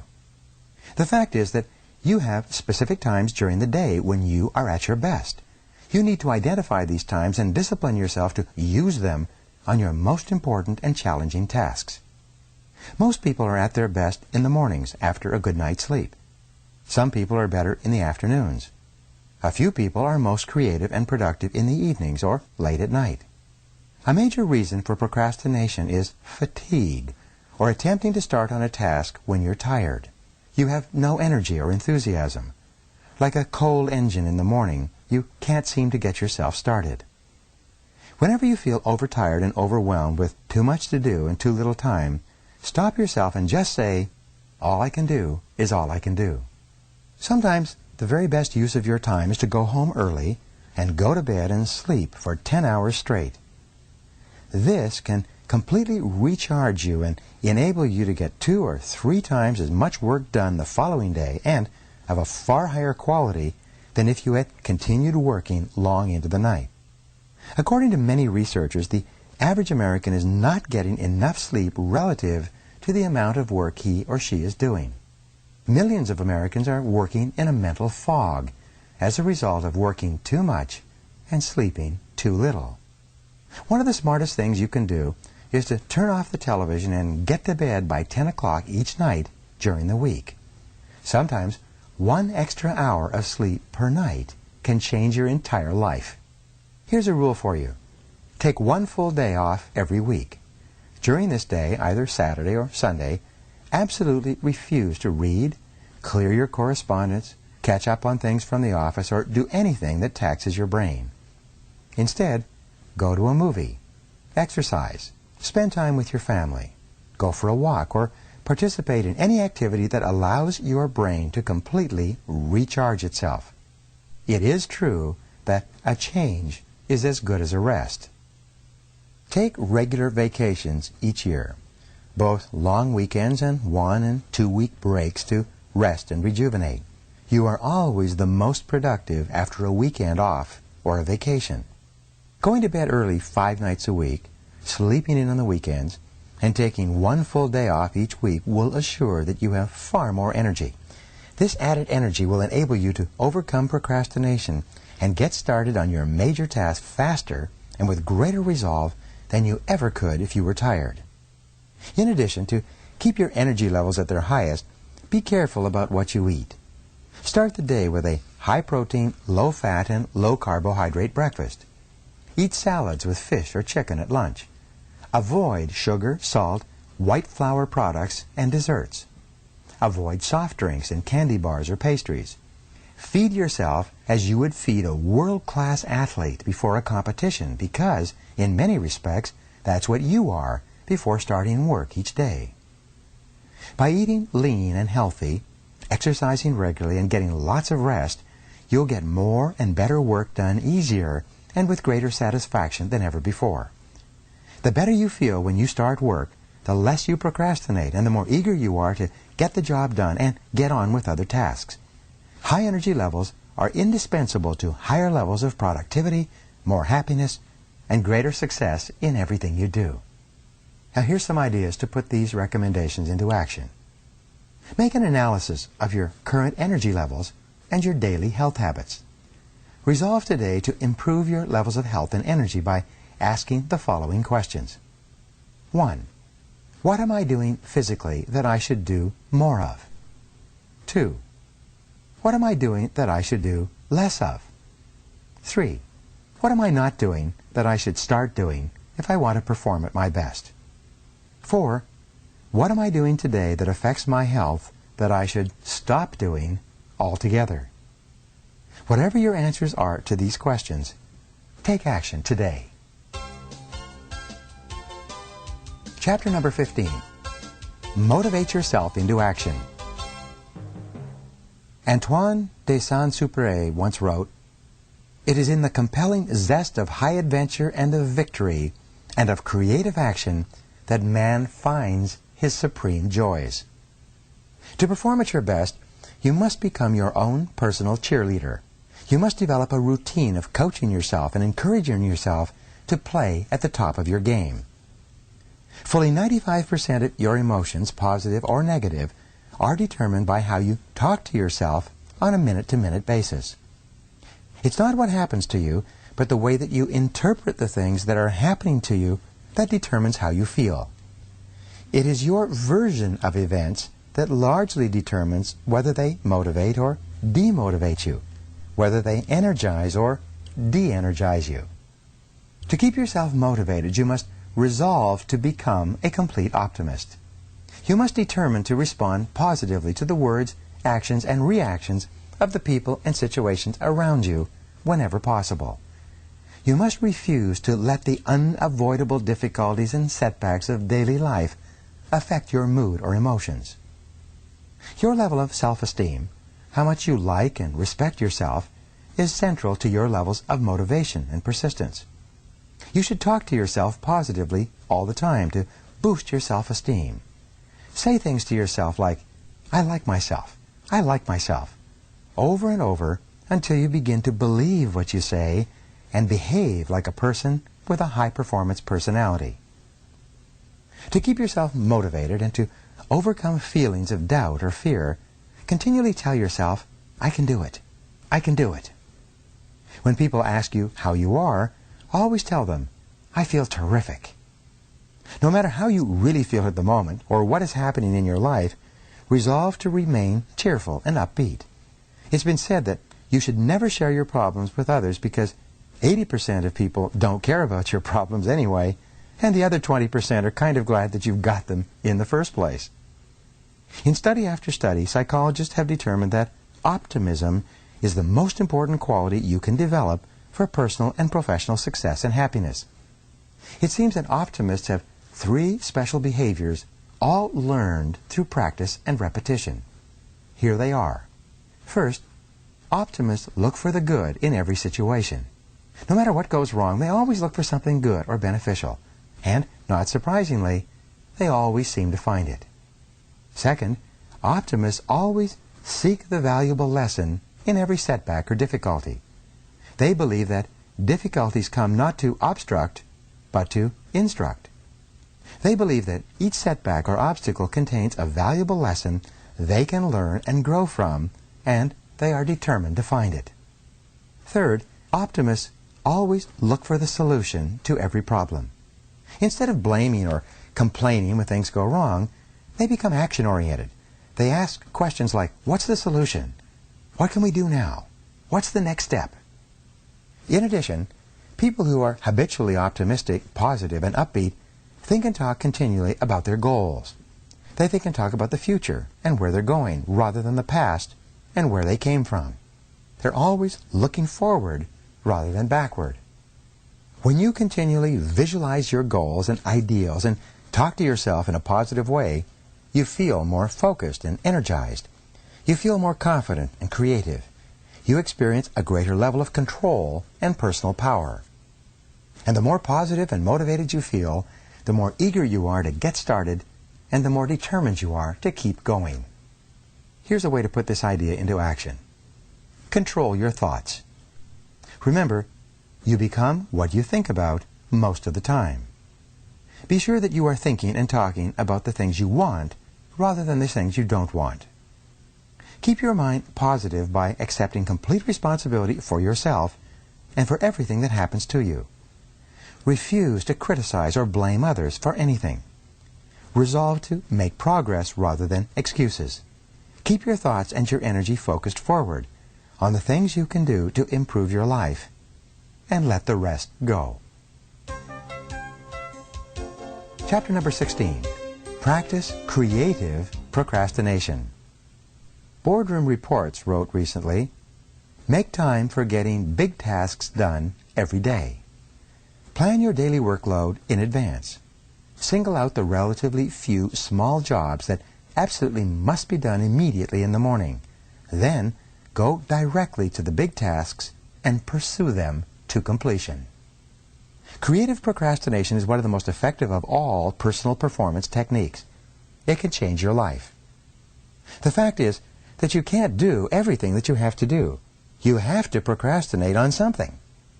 So put off eating smaller or less ugly frogs. Eat the biggest and ugliest frogs before anything else. The difference between high performers and low performers is largely determined by what they choose to procrastinate on. Since you must procrastinate anyway, decide today to procrastinate on low-value activities. Decide to procrastinate, outsource, delegate, and eliminate those activities that don't make much of a contribution to your life in any case. Get rid of the tadpoles and focus on the frogs. Here's a key point. To set proper priorities, you must set posteriorities as well. A priority is something that you do more of and sooner, while a posteriority is something that you do less of and later, if at all. Here's a rule. You can get your time and your life under control only to the degree to which you discontinue lower value activities. One of the most powerful of all words in time management is the word no. Say no to anything that is not a high value use of your time and your life. Say it early and say it often. The fact is that you have no spare time. As we say, your dance card is full. For you to do something new, you must complete or stop doing something old. Getting in requires getting out. Picking up means putting down. Creative procrastination is the act of thoughtfully and deliberately deciding upon the exact things you are not going to do right now, if ever. Most people engage in unconscious procrastination. This means that they procrastinate without thinking about it. As a result, they procrastinate on the big, hard, valuable, important tasks that can have significant long-term consequences in their lives and careers. You must avoid this common tendency at all costs. Your job is to deliberately procrastinate on tasks that are of low value so that you have more time for tasks that can really make a difference in your life and work. Continually review your duties and responsibilities to identify time-consuming tasks and activities that you can abandon with no real loss. This is an ongoing responsibility for you that never ends. For example, a friend of mine, when he was single, was an avid golfer. He liked to golf 3 or 4 times a week, 3 to 4 hours each time. Over a period of years, however, he started a business, got married, had 2 children. But he still played golf 3 or 4 times a week until he finally realized that his time on the golf course was causing him enormous stress at home and at the office. It was only by abandoning most of his golf games that he could get his life back under control. Review your activities outside the office to decide which ones are not important. Cut down on television watching and spend the time saved with your family, reading, exercising, or doing something that enhances your life. Look at your work activities and identify the tasks that you could delegate or eliminate to free up more time for the work that really counts. Begin today to practice creative procrastination, to Set posteriorities wherever and whenever you can. This decision alone could change your life. Here's an exercise for you. Practice zero-based thinking in every part of your life. Ask yourself continually, if I was not doing this already, knowing what I now know, would I get into it again today? Examine each of your personal and work activities and evaluate it based on your situation today. If it is something that you would not start up again today, knowing what you now know, it is a prime candidate for abandonment or creative procrastination.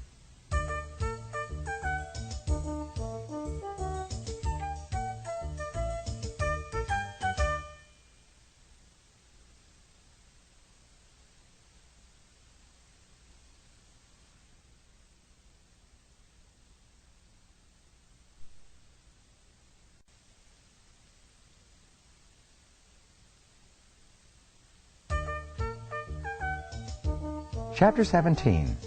Do the most difficult task first. Sir Thomas Fowell Buxton once wrote, "The longer I live, the more I am certain that the great difference between men, between the feeble and the powerful, between the great and the insignificant, is energy, invincible determination, a purpose once fixed, and then death or victory." One of the best techniques for overcoming procrastination and getting more things done faster is for you to start work by doing your most difficult task first. This is truly eating your frog, and it is one of the hardest and yet one of the most important of all personal management skills. You develop this habit by following these steps. At the end of your workday or on the weekend, make a list of everything you have to do the next day. Review this list using the ABCDE method combined with the 80-20 rule. Next, select your A1 most important task, the job that has the most serious potential consequences if you get it done or leave it undone. Then, assemble everything you need to start and finish this job and lay it out, ready for you to start work in the morning. Clear your workspace completely so that you have this one most important task like a big frog sitting on your desk waiting for you in the morning. Then discipline yourself to get up, get ready, and then walk in, sit down, and start on your most difficult task without interruptions before you do anything else. Do this every day for 21 days until it becomes a habit. With this discipline, you will literally double your productivity in less than a month. Starting first thing in the morning with your biggest and most important task is the opposite of what most people do. This discipline breaks you of the habit of procrastination and puts your future squarely in your own hands. Starting with your most difficult job or piece of the job gives you a jump start on the day. As a result, you'll be more energized and productive from then on. On the days when you launch immediately into your top job, you will feel better about yourself and your work than on any other day. You will personally feel more powerful, more effective, more in control, and more in charge of your life than at any other time. Develop the habit of doing the most difficult task first, and you'll never look back. You will become one of the most productive people of your generation. Here's how you can put this idea into action. See yourself as a work in progress. Dedicate yourself to developing the habits of high productivity by practicing them repeatedly until they become automatic and easy. One of the most powerful phrases you can learn and apply is just for today. Don't worry about changing yourself for your whole life. If it sounds like a good idea, do it just for today. Say to yourself, just for today I will plan, prepare, and start on my most difficult task before I do anything else. You will be amazed at the difference this makes in your life. Chapter 18. Slice and dice the task. Orson Swett Marden once wrote, "The beginning of a habit is like an invisible thread, but every time we repeat the act, we strengthen the strand, add to it another filament, until it becomes a great cable and binds us irrevocably in thought and act." A major reason for procrastinating on big, important tasks is that they often appear so large and formidable when you first approach them. One technique that you can use to cut a big task down to size is the salami slice method of getting work done. With this method, you lay out the task in detail and then resolve to do just one slice of the job for the time being, like eating a roll of salami, one slice at a time, or like eating a frog, one piece at a time. Psychologically, you will find it easier to do a single small piece of a large project than to start on the whole job. Often, once you've started and completed a single part of the job, you'll feel like doing just one more slice. Soon you'll find yourself working through the job one part at a time, and before you know it, the job will be completed. An important point to remember is that you have deep within you what is called an urge to completion, or what is often referred to as a compulsion to closure. This means that you actually feel happier and more powerful when you start and complete a task of any kind. You satisfy a deep subconscious need to bring finality to a job or project.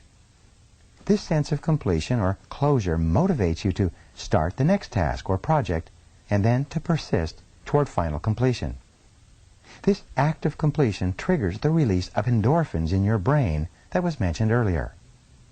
And the bigger the task you start and complete, the better and more elated you feel. The bigger the frog you eat, the greater the surge of personal power and energy you will experience. When you start and finish a small piece of a task, you feel motivated to start and finish another part, and then another, and so on. Each small step forward energizes you. You develop an inner drive that motivates you to carry through to completion. This completion gives you the great feeling of happiness and satisfaction that accompanies any success. Another technique you can use to get yourself going is called the Swiss cheese method of working. You use this technique to get yourself into gear by resolving to punch a hole into the task, like a hole in a block of Swiss cheese. You Swiss cheese a task when you resolve to work for a specific time period on it. This may be as little as 5 or 10 minutes, after which you will stop and do something else. You will take just one bite of your frog and then rest or do something else. The power of this method is similar to that of the salami slice method. Once you start working, you develop a sense of forward momentum and a feeling of accomplishment. You become energized and excited. You feel internally motivated and propelled to keep going until the task is complete. You should try the salami slice or the Swiss cheese method on any task that seems overwhelming when you approach it for the first time. You will be amazed at how helpful these techniques are in overcoming procrastination. I have several friends who have become best-selling authors by simply resolving to write one page or even one paragraph per day until the book was completed. And you can do the same. Now, put these techniques into action immediately. Take a large, complex, multitask job that you've been putting off and either salami slice or Swiss cheese it to get it started. A common quality of successful, happy people is that they are action-oriented. When they hear a good idea, they take action on it immediately to see if it can help them. Don't delay. Try it today. Chapter 19. Create large chunks of time. Needle Kabine once wrote, "Nothing can add more power to your life than concentrating all of your energies on a limited set of targets." The strategy of creating large chunks of time requires a commitment from you to work at a scheduled time on large tasks. Most of the really important work you do requires large chunks of unbroken time to complete. Your ability to create and carve out these blocks of high-value, highly productive time is central to your ability to make a significant contribution to your work and to your life. Successful salespeople set aside a specific time period each day to phone prospects.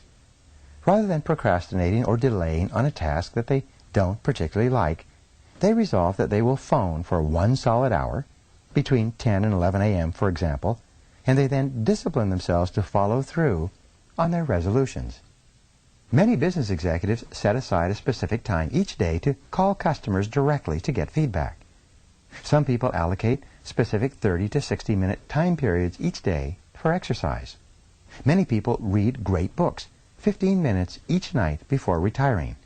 In this way, over time, they eventually read dozens of the best books ever written. The key to the success of this method of working in specific time segments is for you to plan your day in advance and specifically schedule a fixed time period for a particular activity or task. You make work appointments with yourself and then discipline yourself to keep them. You set aside 30, 60, and 90-minute time segments that you use to work on and complete important tasks. Many highly productive people schedule specific activities in pre-planned time slots all day long. These people build their work lives around accomplishing key tasks one at a time. As a result, they become more and more productive and eventually produce 2 times, 3 times, and 5 times as much as the average person. A time planner, broken down by day, hour, and minute, organized in advance, can be one of the most powerful personal productivity tools of all. It enables you to see where you can consolidate and create blocks of time for concentrated work. During this working time, you turn off the telephone, eliminate all distractions, and work non-stop. One of the best work habits of all is for you to get up early and work at home in the morning for several hours. You can get 3 times as much work done at home without interruptions as you ever could in a busy office where you are surrounded by people and bombarded by phone calls. When you fly on business, you can create your office in the air by planning your work thoroughly before you depart. When the plane takes off, you can work non-stop for the entire flight. You will be amazed at how much work you can go through when you work steadily in an airplane without interruptions. One of the keys to high levels of performance and productivity is for you to make every minute count. Use travel and transition times, what are often called gifts of time, to complete small chunks of larger tasks. Remember, the pyramids were built 1 block at a time. A great life and a great career is built 1 task, and often 1 part of a task, at a time. Your job in time management is to deliberately and creatively organize the concentrated time periods you need to get your jobs done well and on schedule. Here's some ways to apply this idea. Think continually of different ways that you can save, schedule, and consolidate large chunks of time. Use this time to work on important tasks with the most significant long-term consequences. Make every minute count. Work steadily and continuously without diversion or distraction by planning and preparing your work in advance. Most of all, keep focused on the most important results for which you are responsible. Chapter number 20. Develop a sense of urgency. Napoleon Hill once wrote, "Do not wait. The time will never be just right. Start where you stand and work with whatever tools you may have at your command, and better tools will be found as you go along." Perhaps the most outwardly identifiable quality of a high-performing man or woman, as I mentioned earlier, is action orientation. Highly productive people take the time to think, plan, and set priorities. They then launch quickly and strongly toward their goals and objectives.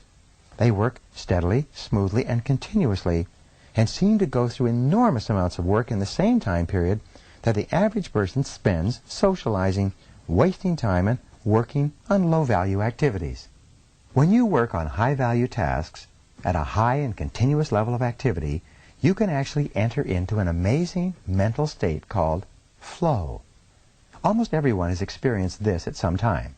Really successful people are those who get themselves into this state far more often than the average. In the state of flow, which is the highest human state of performance and productivity, something almost miraculous happens to your mind and emotions. You feel elated and clear. Everything you do seems effortless and accurate. You feel happy and energized. You experience a tremendous sense of calm and personal effectiveness. In the state of flow, identified and talked about over the centuries, you actually function on a higher plane of clarity, creativity, and competence. You are more sensitive and aware. Your insight and intuition function with incredible precision. You see the interconnectedness of people and circumstances around you. You often come up with brilliant ideas and insights that enable you to move ahead even more rapidly. One of the ways that you can trigger this state of flow is by developing a sense of urgency. This is an inner drive and desire to get on with a job quickly and get it done fast. This inner drive is an impatience that motivates you to get going and to keep going. A sense of urgency feels very much like racing against yourself. With this ingrained sense of urgency, you develop a bias for action. You take action rather than talking continually about what you are going to do. You focus on specific steps you can take immediately. You concentrate on the things you can do right now to get the results you want and achieve the goals you desire. A fast tempo seems to go hand in hand with all great success. Developing this tempo requires that you start moving and keep moving at a steady rate. When you become an action-oriented person, you activate what is called the momentum principle of success. This principle says that although it may take tremendous amounts of energy to overcome inertia and get going initially, it then takes far less energy to keep going. The good news is that the faster you move, the more energy you have. The faster you move, the more you get done, and the more effective you feel. The faster you move, the more experience you get, and the more you learn. The faster you move, the more competent and capable you become at your work. A sense of urgency shifts you automatically onto the fast track in your career. The faster you work, and the more you get done, the higher will be your levels of self-esteem, self-respect, and personal pride. One of the simplest and yet most powerful ways to get yourself started is to repeat the words, "Do it now, do it now, do it now," over and over to yourself. If you feel yourself slowing or becoming distracted by conversations or low-value activities, repeat to yourself the words, "Back to work, back to work, back to work," over and over. In the final analysis, nothing will help you more in your career than for you to get the reputation for being the kind of person who gets important work done quickly and well. This reputation will make you one of the most valuable and respected people in your field. Now here's how you can apply these ideas. Resolve today to develop a sense of urgency in everything you do. Select one area where you have a tendency to procrastinate and make a decision to develop the habit of fast action in that area. When you see an opportunity or a problem, take action immediately. When you're given a task or responsibility, do it quickly and report back fast. Move rapidly in every important area of your life. You will be amazed at how much better you feel and how much more you get done. Chapter 21, Single-Handle Every Task. James Allen once wrote, "And herein lies the secret of true power. Learn by constant practice how to husband your resources and concentrate them at any given moment upon a given point." Eat that frog. Every bit of planning, prioritizing, and organizing comes down to this simple concept. Your ability to select your most important task, to begin it, and then to concentrate on it single-mindedly until it is complete is the key to high levels of performance and personal productivity. Every great achievement of humankind has been preceded by a long period of hard, concentrated work until the job was done. Single-handling requires that once you begin a task, you keep working at it without diversion or distraction until the job is 100% complete. You keep urging yourself onward by repeating the words, "back to work," over and over whenever you're tempted to stop or do something else. By concentrating single-mindedly on your most important task, you can reduce the time required to complete it by 50% or more. It's been estimated that the tendency to start and stop a task, to pick it up, put it down, and come back to it, can increase the time necessary to complete the task by as much as 500%. You see, each time you return to the task, you have to familiarize yourself with where you were when you stopped and what you still have to do. You have to overcome inertia and get yourself going again. You have to develop momentum and get into a productive work rhythm. But when you prepare thoroughly and then begin, refusing to stop or turn aside until the job is done, you develop energy, enthusiasm, and motivation. You get better and better and more productive. You work faster and more effectively. The truth is that once you've decided on your number one task, anything else that you do other than that is a relative waste of time. Any other activity is just not as valuable or as important as this job based on your own priorities. The more you discipline yourself to working non-stop on a single task, the more you move forward along the efficiency curve. That means you get more and more high-quality work done in less and less time. Each time you stop working, however, you break this cycle and move backward on the curve to where every part of the task is more difficult and time-consuming. Elbert Hubbard defined self-discipline as the ability to make yourself do what you should do, when you should do it, whether you feel like it or not. In the final analysis, success in any area requires tons of discipline. Self-discipline, self-mastery, and self-control are the basic building blocks of character and high performance. Starting a high-priority task and persisting with that task until it is 100% complete is the true test of your character, your willpower, and your resolve. Persistence is actually self-discipline in action. The good news is that the more you discipline yourself to persist on a major task, the more you like and respect yourself, and the higher is your self-esteem. And the more you like and respect yourself, the easier it is for you to discipline yourself to persist even more. By focusing clearly on your most valuable task and concentrating single-mindedly until it is 100% complete, you actually shape and mold your own character. You become a superior person. You become a stronger, more competent, more confident, and happier person. You feel more powerful and productive. You eventually feel capable of setting and achieving any goal. You become the master of your own destiny. You place yourself on an ascending spiral of personal effectiveness on which your future is absolutely guaranteed. And the key to all of this is for you to determine the most valuable and important thing you could possibly do at every single moment, and then eat that frog. Here's something you can do immediately. Take action.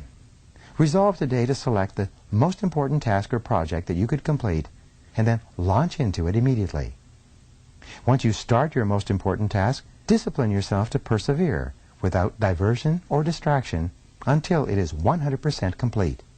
See it as a test to determine whether you are the kind of person who can make a decision to complete something and then carry it out.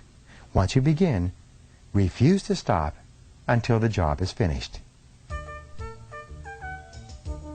Now here's the conclusion, and let's put it all together.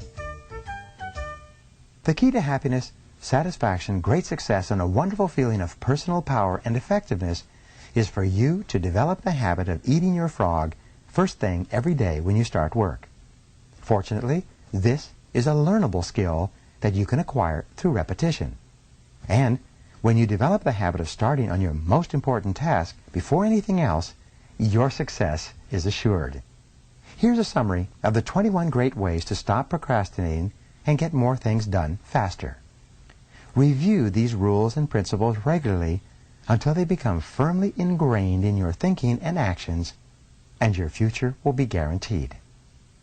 Number 1, set the table. Decide exactly what you want. Clarity is essential. Write out your goals and objectives before you begin. Number 2, plan every day in advance. Think on paper. Every minute you spend in planning can save you 5 or 10 minutes in execution. Number 3, apply the 80-20 rule to everything you do. 20% of your activities will account for 80% of your results. Always concentrate your efforts on that top 20%. Number 4, consider the consequences. Your most important tasks and priorities are those that can have the most serious consequences, positive or negative, on your life or work. Focus on these tasks above all else. Number 5, practice the ABCDE method continually. Before you begin work on a list of tasks, take a few moments to organize them by value and priority so that you can be sure of working on your most important activities. Number 6, focus on key result areas. Identify and determine those results that you absolutely, positively have to get done to do your job well and work on them all day long. Number 7, obey the law of forced efficiency. There is never enough time to do everything, but there's always enough time to do the most important things. What are they? Number 8, prepare thoroughly before you begin. Proper prior preparation prevents poor performance. Number 9, do your homework. The more knowledgeable and skilled you become at your key tasks, the faster you start them and the sooner you get them done. Number 10, leverage your special talents. Determine exactly what it is that you are very good at doing or could be very good at, and throw your whole heart into doing those specific things very, very well. Number 11, identify your key constraints. Determine the bottlenecks or choke points, internally or externally, that set the speed at which you achieve your most important goals, and then focus on alleviating those constraints. Number 12, take it one oil barrel at a time. You can accomplish the biggest and most complicated job if you just complete it one step at a time. Number 13, put the pressure on yourself. Imagine that you have to leave town for a month and work as if you had to get all your major tasks completed before you left. Number 14, maximize your personal powers. Identify your periods of highest mental and physical energy each day and structure your most important and demanding tasks around these times. Get lots of rest so you can perform at your best. Number 15, motivate yourself into action. Be your own cheerleader. Look for the good in every situation. Focus on the solution rather than the problem. Always be optimistic and constructive. Number 16, practice creative procrastination. Since you can't do everything, you must learn to deliberately put off those tasks that are of low value so that you have enough time to do the few things that really count. Number 17, do the most difficult task first. Begin each day with your most difficult task, the one task that can make the greatest contribution to yourself and your work, and resolve to stay at it until it's complete. Number 18, slice and dice the task. Break large, complex tasks down into bite-sized pieces and then just do one small part of the task to get started. Number 19, create large chunks of time. Organize your days around large blocks of time where you can concentrate for extended periods on your most important tasks. Number 20, develop a sense of urgency. Make a habit of moving fast on your key tasks. Become known as a person who does things quickly and well. And number 21, single-handle every task. Set clear priorities, start immediately on your most important task, and then work without stopping until the job is 100% complete. This is the real key to high performance and maximum personal productivity. Make a decision to practice these principles every day until they become second nature to you. With these habits of personal management as a permanent part of your personality, your future will be unlimited. Just do it. Eat that frog. This is Brian Tracy, and thank you for listening. For more information on how we can help you, contact Barrett Kohler or come and visit me at my website at briantracy.com. Good luck. Copyright 2001 American Audio Literature.